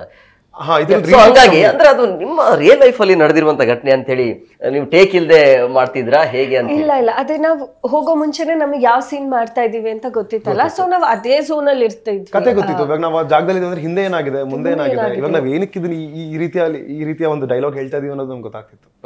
ಅದು ಹೇಳ್ತಾ ಇದೀವಿ ಅನ್ನೋದಕ್ಕಿಂತ ಒಂದೊಂದ್ಸತಿ ಹೆಂಗ್ ಅನ್ಸತ್ತಂದ್ರೆ ಆ ಪಾತ್ರವಾಗಿ ನಾವ್ ಇದೀವ ಅಂತ ಒಂದ್ ಕಡೆ ನನಗೆ ಫೀಲ್ ಆಗ್ತಿತ್ತು. ಯಾಕಂದ್ರೆ ಅದಕ್ಕೆ ಡೆಡಿಕೇಶನ್ ಅಷ್ಟೇ ಇದೆ, ಇವನ್ ಕುಮಾರ್ ಸರ್ ನಮಗೆ ಕೊಟ್ಟಿರೋಂಥ ಇನ್ಪುಟ್ಸ್ ಅಷ್ಟೇ ಇದೆ. So every one in the set ಎಲ್ಲರೂ ಅವ್ರ ಇನ್ಪುಟ್ಸ್ ಹಾಕಿ ಮಾಡ್ತಾ ಇದ್ರು. ಸೊ ಅದಕ್ಕೆ every time it use to be special for us. ನಾವು ಯಾವ್ದೋ ಒಂದು ಬ್ಲಾಕ್ ಹೋದ್ರೂ ಎಂಜಾಯ್ ಮಾಡಿದ್ವಿ. ಆ ಒಂದು ಪ್ರಕೃತಿ ಆಗಿರ್ಬೋದು, ಅಲ್ಲಿರೋಂಥ ಡೈಲಾಗ್ಸ್ ಆಗಿರ್ಬೋದು, ಒಂದು ಸೀಕ್ವೆನ್ಸ್ ಆಗಿರ್ಬೋದು, ತುಂಬಾ ಎಂಜಾಯ್ ಮಾಡ್ಕೊಂಡ್ ಮಾಡಿದ್ವಿ. ನಿಮ್ಮ ಪಾತ್ರ ಏನು ಈ ಸಿನಿಮಾದಲ್ಲಿ? ನನ್ನ ಪಾತ್ರ ಬಂದು ತುಂಬ ಇನ್ನಸೆಂಟ್, ತುಂಬ ಡೀಸೆಂಟ್ ಆಗಿರೋಂಥ ಒಂದು ಪಾತ್ರ, ಒಂದು ಮೆಚೂರ್ಡ್ ಪಾತ್ರ, ಒಂದು ಸ್ಕೂಲ್ ಟೀಚರ್ ರೋಲ್ ಪ್ಲೇ ಮಾಡ್ತಾ ಇದ್ದೀನಿ. ಬಟ್ ತುಂಬ ವೇರಿಯೇಷನ್ಸ್ ಇದೆ, ನಾವು ಕ್ಯಾರೆಕ್ಟರ್ ಆರ್ಕ್ ಅಂತ ಏನು ಕರಿತೀವಿ. ಸೊ ಆ ಕ್ಯಾರೆಕ್ಟರ್ ಆರ್ಕ್ ನನಗೆ ಈ ಸಿನಿಮಾದಲ್ಲಿ ತುಂಬ ಇಷ್ಟ ಆಯಿತು. I mean as a lead actress ಆಗಿ ಮಾಡಿದಾಗ ಕೆಲವೊಂದು ಕಡೆ ನಮಗೆ ಆ್ಯಕ್ಟಿಂಗ್ ಸ್ಪೇಸ್ ಇರಲ್ಲ, ಸುಮ್ಮನೆ ಕೆಲವು ಸೀನಲ್ಲಿ ಬರ್ತೀವಿ, ಸಾಂಗಲ್ಲಿ ಬರ್ತೀವಿ, ಆ ಥರ ಇರುತ್ತೆ. ಬಟ್ ಈ ಸಿನಿಮಾದಲ್ಲಿ ಥ್ರೂ ಔಟ್ ದ ಸಿನಿಮಾ ನನಗೆ ನನ್ನ ಕ್ಯಾರೆಕ್ಟರ್ಗೆ ಒಂದು ಆರ್ಕ್ ಇದೆ, ಹೈಸ್ ಇದೆ, ಲೋಸ್ ಇದೆ, ಪ್ರತಿಯೊಂದು ಇದೆ. ಸೊ ಜಾಸ್ತಿ ಹೇಳೋಕ್ಕಾಗಲ್ಲ, ಬಟ್ ತುಂಬ ಮೆಚೂರ್ಡ್ ಪಾತ್ರ. ಆ್ಯಂಡ್ ಯಾವುದೇ ಹುಡುಗರು ನೋಡಿದ್ರು ಮೇ ಬಿ ಅನಿಸುತ್ತೆ ಈ ಥರ ಒಂದು ಹುಡುಗಿನ ನಾನು ಲವ್ ಮಾಡಬೇಕು ಲೈಫಲ್ಲಿ ಅಂತ, ಆ ಥರದ್ದು ಒಂದು ಪಾತ್ರ. ಅಂದ್ರೆ ಈ ಸಿನಿಮಾದಲ್ಲಿ ಲವ್ ಶುರುವಾಗಿದ್ದು ಆರಂಭದಿಂದನೇ ಅಥವಾ ಹೇಗೆ, ಎಲ್ಲಿಂದ ಶುರುವಾಗತ್ತೆ ಈ ಲವ್ ಕತೆ? ಫುಲ್ ಕತೆಗೆ ಇಂಟ್ಕೊಡಿ ಅಂದ್ರೆ ಹೇಗೆ ಪೂರ್ತಿ ಸಿನಿಮಾ ಲವ್ ಕತೆ ಇರತ್ತ ಅಥವಾ ಫ್ಯಾಮಿಲಿ ಕೂತ್ಕೊಂಡು ನೋಡುವಂತ ಸಿನಿಮಾನ? ಫ್ಯಾಮಿಲಿ ಕೂತ್ಕೊಂಡು ನೋಡುವಂತ ಸಿನಿಮಾ, ಹಾಗೆ ಸಾಕಷ್ಟು ಬೇರೆ ಬೇರೆ ಅಥವಾ ಬರೀ ಪ್ರೇಮಿಗಳಿಗೆ ಮಾತ್ರ ಸೀಮಿತವಾಗಿ? ಪ್ರೇಮಿಗಳಿಗೆ ಅಂತಲ್ಲ, ಪ್ರತಿಯೊಬ್ಬರಿಗೂ ಆಗುತ್ತಿದ್ದು. ಅಂದ್ರೆ ಲವ್ ಹೆಂಗ್ ಶುರುವಾಯ್ತು ಅಂತ ಕೇಳ್ತಿಲ್ಲ. ಇವಾಗ ಯೂಶಲಿ ಲವ್ ಶುರು ಆಗೋದು ಒಂದು ಸ್ಪಾರ್ಕ್ ಇಂದ. ಸಿನಿಮಾ ಒಳಗೆ ಒಂದು ಸ್ಪಾರ್ಕ್ ಇದೆ, ಆ ಸ್ಪಾರ್ಕ್ ಇಂದ ಶುರು ಆಗುತ್ತೆ ಅಂದ್ಕೊಳ್ಳಿ. ಬಟ್ ಆದ್ರೆ ಸಿನಿಮಾ ಎಲ್ಲರೂ ನೋಡ್ಬೋದು. ನಿಮ್ಮ ಪಾತ್ರಗಳು ಏನು ಆರಂಭದಲ್ಲಿ ಹೇಗಿರ್ತೀರಿ? ಅಂದ್ರೆ ಲವ್ಗೆ ಬೀಳೋಕ್ಕಿಂತ ಮುಂಚೆ ನೀವು ಏನ್ ಮಾಡ್ತಿಲ್ಲ? ಇವಾಗ ನನ್ಗೆ ಹೆಂಗಿದೆ ಅಂದ್ರೆ ನನ್ನ ಪಾತ್ರ ಇವಾಗ ಲವ್ ಅನ್ನೋದಕ್ಕಿಂತ ಹೆಂಗಿರುತ್ತೆ ಅಂದ್ರೆ ಜೀವನದಲ್ಲಿ ಅವನಿಗೆ ಎಥಿಕ್ಸ್ ಇರುತ್ತೆ. ಒಳ್ಳೆ ಒಂದು ಫ್ಯಾಮಿಲಿಲಿ ಬೆಳೆದಿದ್ರು, ತಂದೆ ಸಖತ್ ಆಸ್ತಿ ಗೀಸ್ತಿ ಮಾಡಿಟ್ಟಿದ್ರು, ಅವನದೇ ಆದ ಒಂದು ಸ್ವಾಭಿಮಾನ ಇರುತ್ತೆ ಅವನಿಗೆ. ಜೀವನದಲ್ಲಿ ಈ ಥರ ಕೆಲಸ ಮಾಡಬೇಕು, ನನ್ನದೇ ಆದ ಒಂದು ಅಂದರೆ ತುಂಬಾ ಅವನು ಇಂಡಿಪೆಂಡೆಂಟ್ ಇರ್ತಾನೆ. ಆಮೇಲೆ ಇನ್ನೊಬ್ಬರ ಭಾವನೆನ ರೆಸ್ಪೆಕ್ಟ್ ಮಾಡುವಂಥ ಇವನಾಗಿರ್ತಾನೆ, ಕೇಳಿಸ್ಕೊಳ್ಳೋನು. ಅಂದರೆ ತುಂಬ ಲಿಸ್ನರ್, ಅವನು ಒಳ್ಳೆ ಲಿಸ್ನರ್ ಆಗಿರ್ತಾನೆ. ಹಾಗೆ ಯಾವಾಗಲೂ ಹಸನ್ಮುಖಿ, ತುಂಬಾ ತಾಳ್ಮೆ ಇರುತ್ತೆ, ಹೆಸರು ತಕ್ಕಂತಾನೆ ಒಂದು ಪಾತ್ರ ಅನ್ನೋ ಥರನೇ ಹೇಳ್ಬೋದು. ಸೊ ಆ ಥರದ ಪಾತ್ರ ಏನಂದ್ರೆ ಜಾಸ್ತಿ ಏನು ಹೇಳಕ್ ಅಂದ್ರೆ ಏನಿಲ್ಲ. ನಮ್ಗೇನಂದ್ರೆ ಇದನ್ನ ಆಡಿಯನ್ಸ್ ಬಂದು ನಿಜವಾಗ್ಲೂ ನೋಡ್ಬೇಕು ಅನ್ನೋದು ನಮ್ಮ ಒಂದು ಒಳಗಡೆ. ನಾನು ಕೇಳ್ಪಟ್ಟೆ ಮೊದಲ ಸಾಂಗು ಮತ್ತೆ ಇನ್ನೊಂದು ಸಾಂಗ್ ಕೂಡ ರಿಲೀಸ್ ಆಗಿದೆ, ಅದು ಕೂಡ ಅದ್ಭುತವಾಗಿದೆ, ಒಳ್ಳೆ ಫೀಲಿಂಗ್ಸ್ ಇರುವಂತಹ. ಅಂದ್ರೆ ಈಗಿನ ಜನರೇಷನ್ ನಲ್ಲಿ ನೋಡ್ಕೊಂಡೇ ಮಾಡಿರುವಂತ ಸಿನಿಮಾ ಕಥೆನಾ ಅಥವಾ ಹೇಗೆ ಅಂತ? ಎರಡನೇ ಸಾಂಗ್ ಬಗ್ಗೆ ಹೇಳೋದಾದ್ರೆ ಅದು ಯಾವಾಗ ರಿಲೀಸ್ ಆಗುತ್ತೆ? ಅದು ರಿಲೀಸ್ ಆಗಿದೆ. ಆಗಿದೆ, ಓಕೆ, ಸಾರಿ, ಅದು ರಿಲೀಸ್ ಆಗಿದೆ. ಜಸ್ಕರಣ್ ಸಿಂಗ್ ಅವರು ಹಾಡಿದ್ದಾರೆ, ಅದ್ಭುತವಾಗಿ ಹಾಡಿದ್ದಾರೆ. ನನ್ಗೇನು ಅನ್ಸುತ್ತೆ, ಅವರು ಪಂಜಾಬಿ ಆಗಿದ್ರು ಹೋಜಮ್ದಲ್ಲಿ ಕನ್ನಡಿಗ ಆಗಿದ್ರೇನೋ ಅಂತ ನನಗೆ ಅನ್ಸುತ್ತೆ. ಯಾಕಂದ್ರೆ ಅವರು ಉಚ್ಚರಿಸುವಂತ ಪದಗಳಾಗಿರ್ಬೋದು, ಸ್ಪಷ್ಟತೆ ಆಗಿರ್ಬೋದು, ಅಂಡ್ ಯಾವ ಟೈಮಲ್ಲಿ ಎಂಫಸೈಸ್ ಮಾಡಿದ್ರೆ ಚೆನ್ನಾಗಿರುತ್ತೆ, ಎಲ್ಲಿ ಅದನ್ನ ಫೀಲ್ ಮಾಡ್ಕೊಂಡು ಇಷ್ಟು ಚೆನ್ನಾಗಿ ಹಾಡಿದ್ದಾರೆ, ನಮ್ಗೇನೆ ಫೀಲ್ ಆಗುತ್ತೆ ಹಾಡು.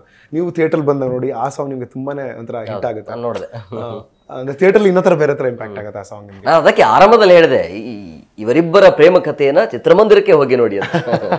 ಸೊ ಅದು ಕೂಡ ತುಂಬಾ ಎಮೋಷನಲ್ ಸಾಂಗ್ ಆಗಿರುತ್ತೆ.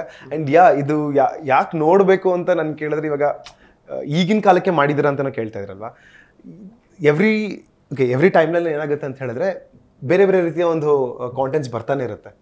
ಆದ್ರೆ ಎಕ್ಸಾಂಪಲ್ ಇವಾಗ ಬಂಗಾರದ ಮನುಷ್ಯ ಬಂದಾಗ ಸಾಕಷ್ಟು ಜನ ಸಿಟಿ ಬಿಟ್ಟು ಹಳ್ಳಿಗೆ ಹೋಗಿ ಅವ್ರ ಹಳ್ಳಿ ಬದುಕನ್ನ ಶುರು ಮಾಡ್ತಾರೆ. ಅಲ್ಲಿ ಏನೋ ಒಂದು ಎಚ್ಚರಿಸುವಂತ ಒಂದು ವಿಷಯಗಳಿತ್ತು.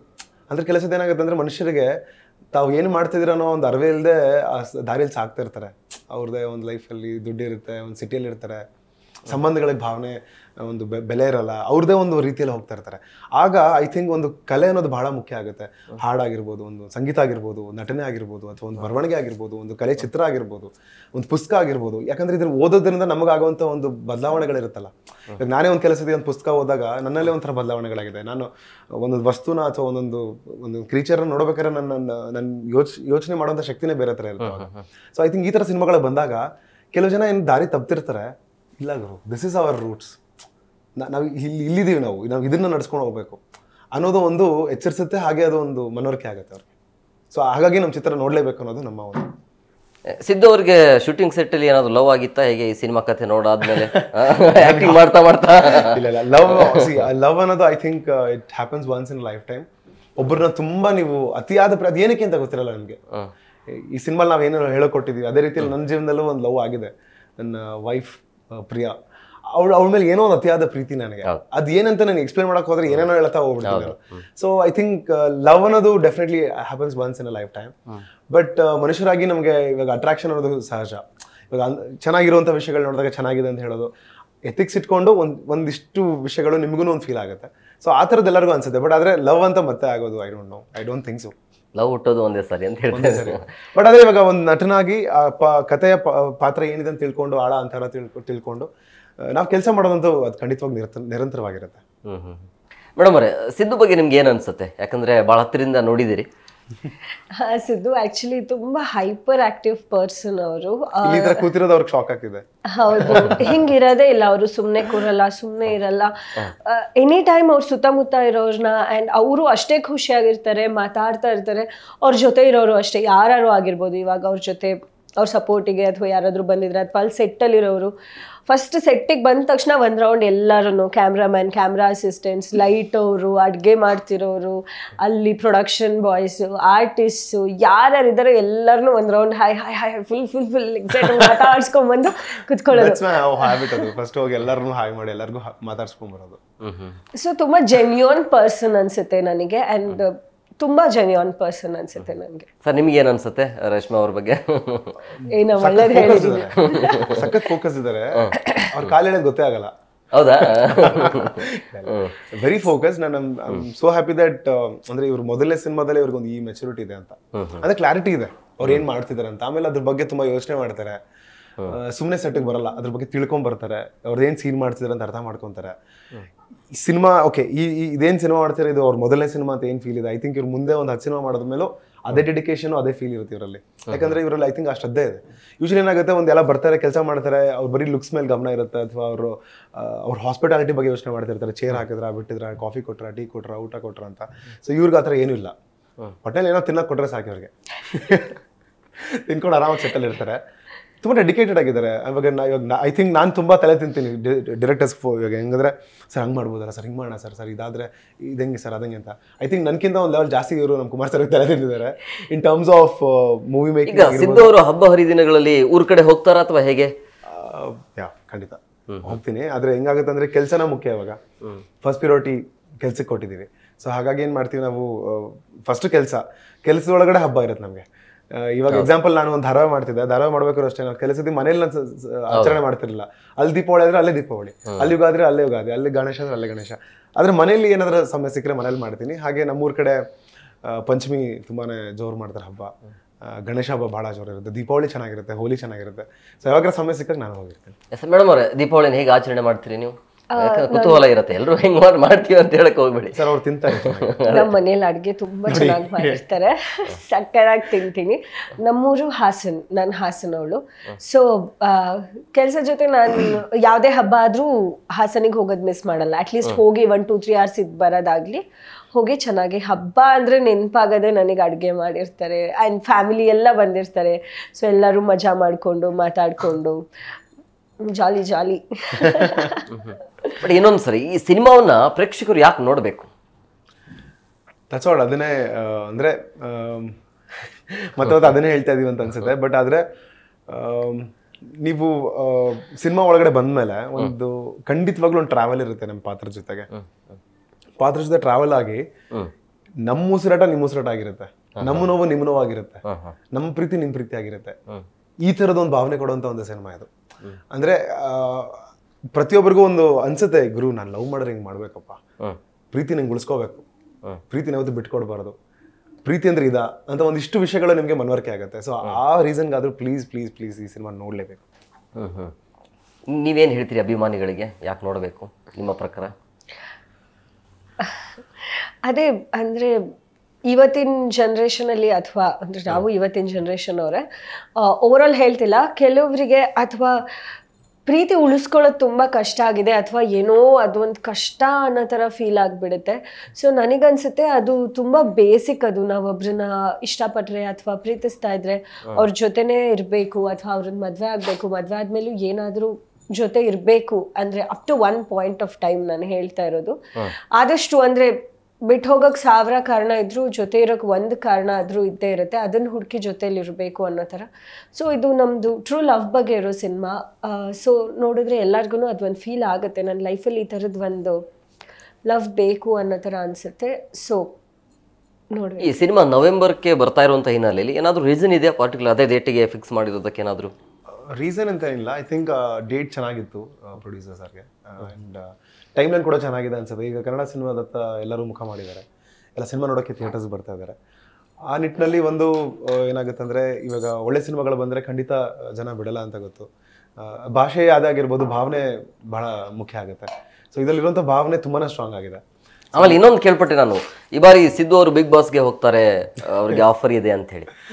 ಅಂದರೆ ಏನಾಗುತ್ತೆ ಅಂದರೆ, ಕರೆಗಳು ಬಂದಿದ್ರು ಅಂದರೆ ವಿತ್ ಡ್ಯೂ ರೆಸ್ಪೆಕ್ಟ್ ನನಗೆ ಏನಂದರೆ ಸಿನಿಮಾದತ್ತ ಬಹಳ ಪ್ರೀತಿ ಇದೆ. ನಿಮ್ಗೆ ಏನು ಅನ್ಸುತ್ತೆ ಬಿಗ್ ಬಾಸ್ ಬಗ್ಗೆ, ನಿಮ್ಮ ಅಭಿಪ್ರಾಯ ಏನು?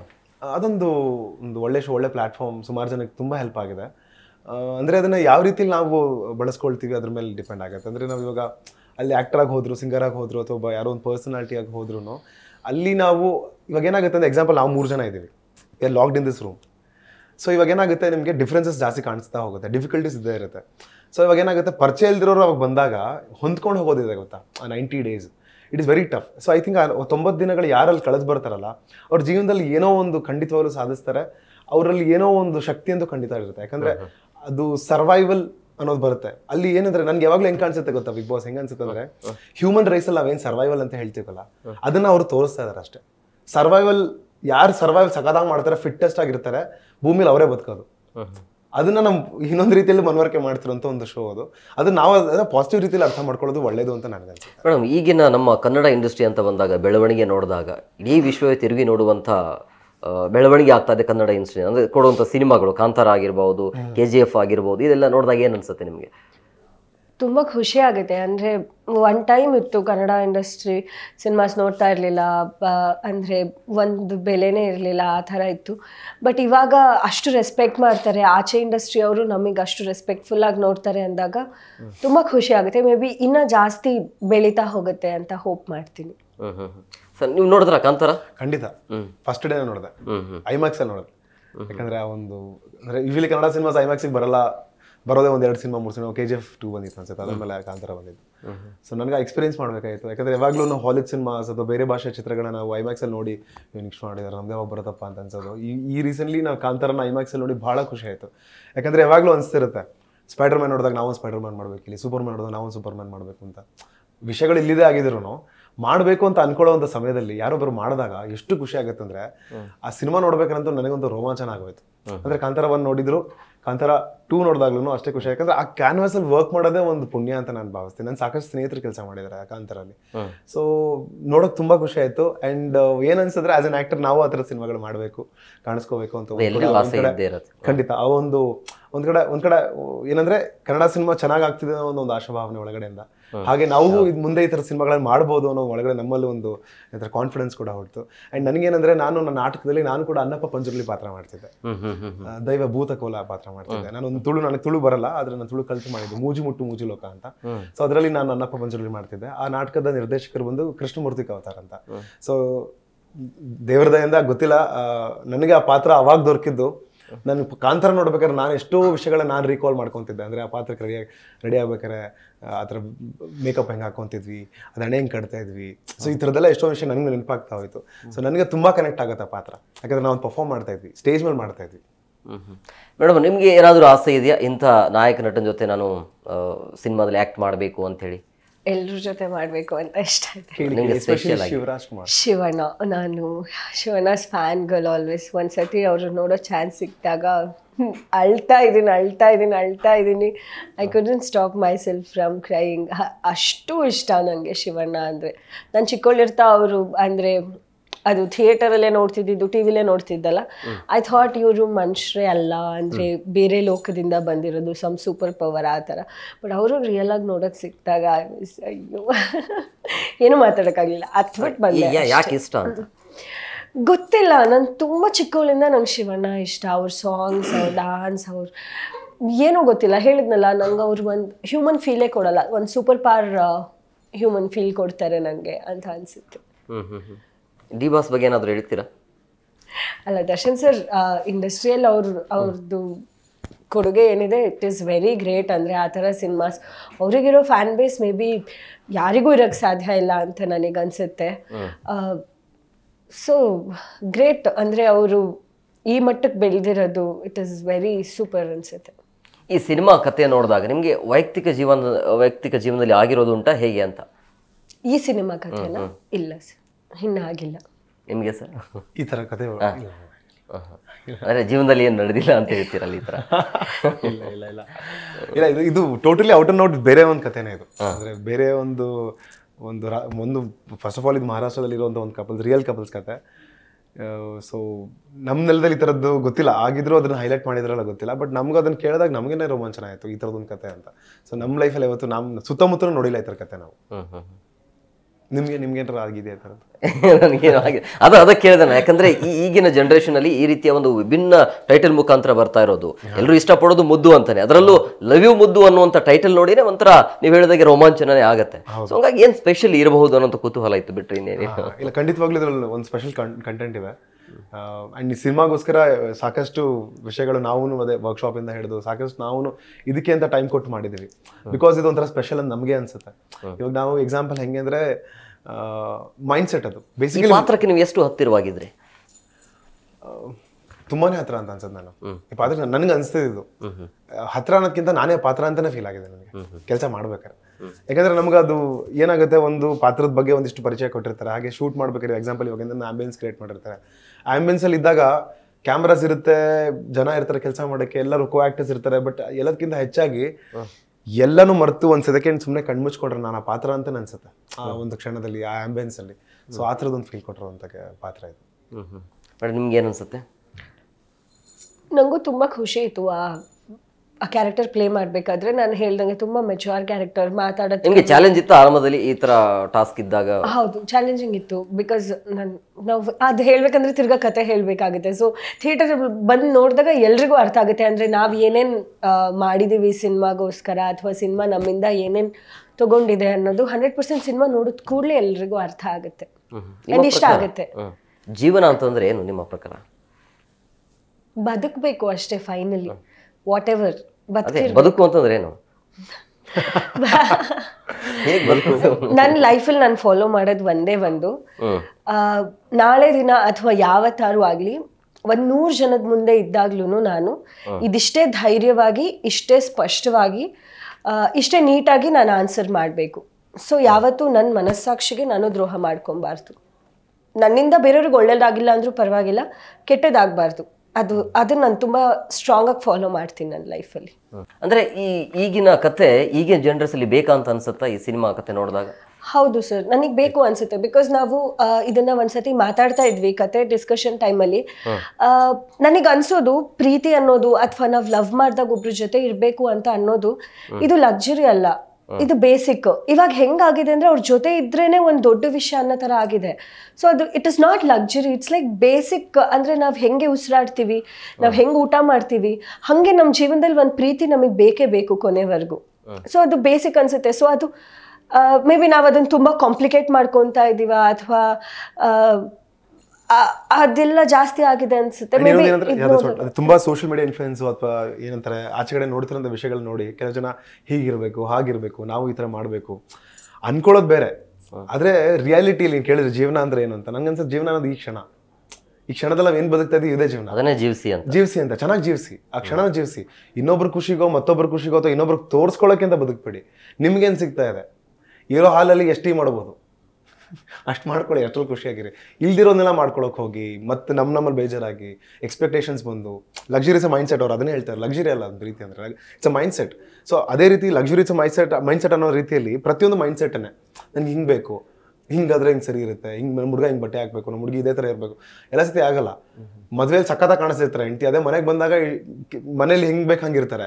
ಹಂಗೆ ನಾವು ಮನೇಲೂ ಹಂಗೆ ಇರಿ, ಒಡವೆ ಹಾಕೊಂಡು ಅಷ್ಟೇ ಸುಂದರವಾಗಿರಿ ಅಂತ ನಾವು ಕೇಳೋದು ತಪ್ಪಾಗುತ್ತೆ. It's always understanding. ಆ ಕ್ಷಣದಲ್ಲಿ ಏನೇನು ಸಾಧ್ಯವಾಗುತ್ತೆ ಅದನ್ನ ಮಾಡ್ಕೊಂಡು ಅರ್ಥ ಮಾಡ್ಕೊಂಡು ಕೆಲ ಸ್ಯಾಕ್ರಿಫೈಸಸ್ ಮಾಡ್ಕೊಂಡು ಹೋಗೋದೇ ಪ್ರೀತಿ, ಅದೇ ಜೀವನ. ಹೇಮಕುಮಾರ್ ಅವ್ರೆ, ಇವಾಗ ನೀವ್ ಹೇಳಿ ನಿಮ್ ಪ್ರಕಾರ ಪ್ರೀತಿ ಅಂದ್ರೆ ಏನು? ನಿಮಗೆ ಯಾವ ತರ ಪ್ರೀತಿ ಇಷ್ಟ?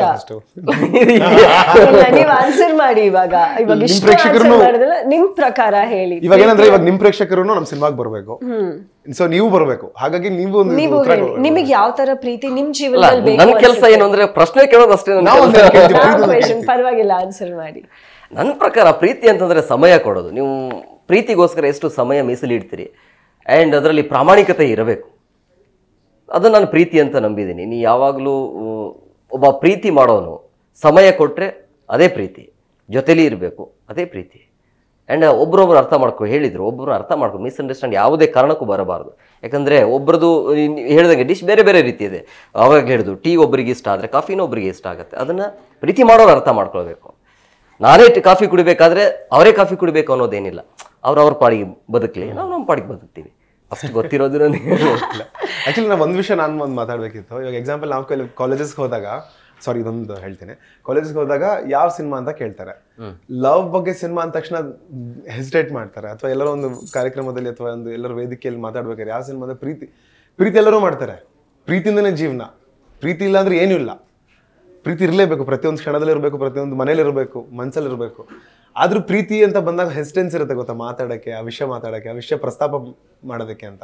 ಸೊ ಇವಾಗ ನಮ್ಮ ಕೆಲವು ಕಾಲೇಜ್ಗೆ ಹೋದ್ರೆ ಯಾವ ಸಿನಿಮಾ ಲವ್ ಸ್ಟೋರಿ, ಯಾವ ಥರ ಲವ್ ಸ್ಟೋರಿ ಇದು ಅಂತ ಕೇಳ್ತಾರೆ. ಬಟ್ ಸಮ್ವೇರ್ ನನಗೆ ಅನ್ಸುತ್ತೆ ನಾವು ಎಲ್ಲ ರೀತಿಯ ಒಂದು ಸಬ್ಜೆಕ್ಟ್ಸ್ ಆಗಿರ್ಬೋದು, ಒಂದು ವಿಷಯಗಳನ್ನ ನಾವು ಹೇಗೆ ಮುಟ್ಟಿಸ್ತೀವಿ, ಅದ್ರ ಬಗ್ಗೆ ಅರ್ಥ ಮಾಡಿಸ್ತೀವಿ, ಅದೇ ರೀತಿ ಪ್ರೀತಿ ಬಗ್ಗೆನೂ ಒಂದಿಷ್ಟು ಅರ್ಥ ಮಾಡಿಸ್ಬೇಕು ಜನಕ್ಕೆ.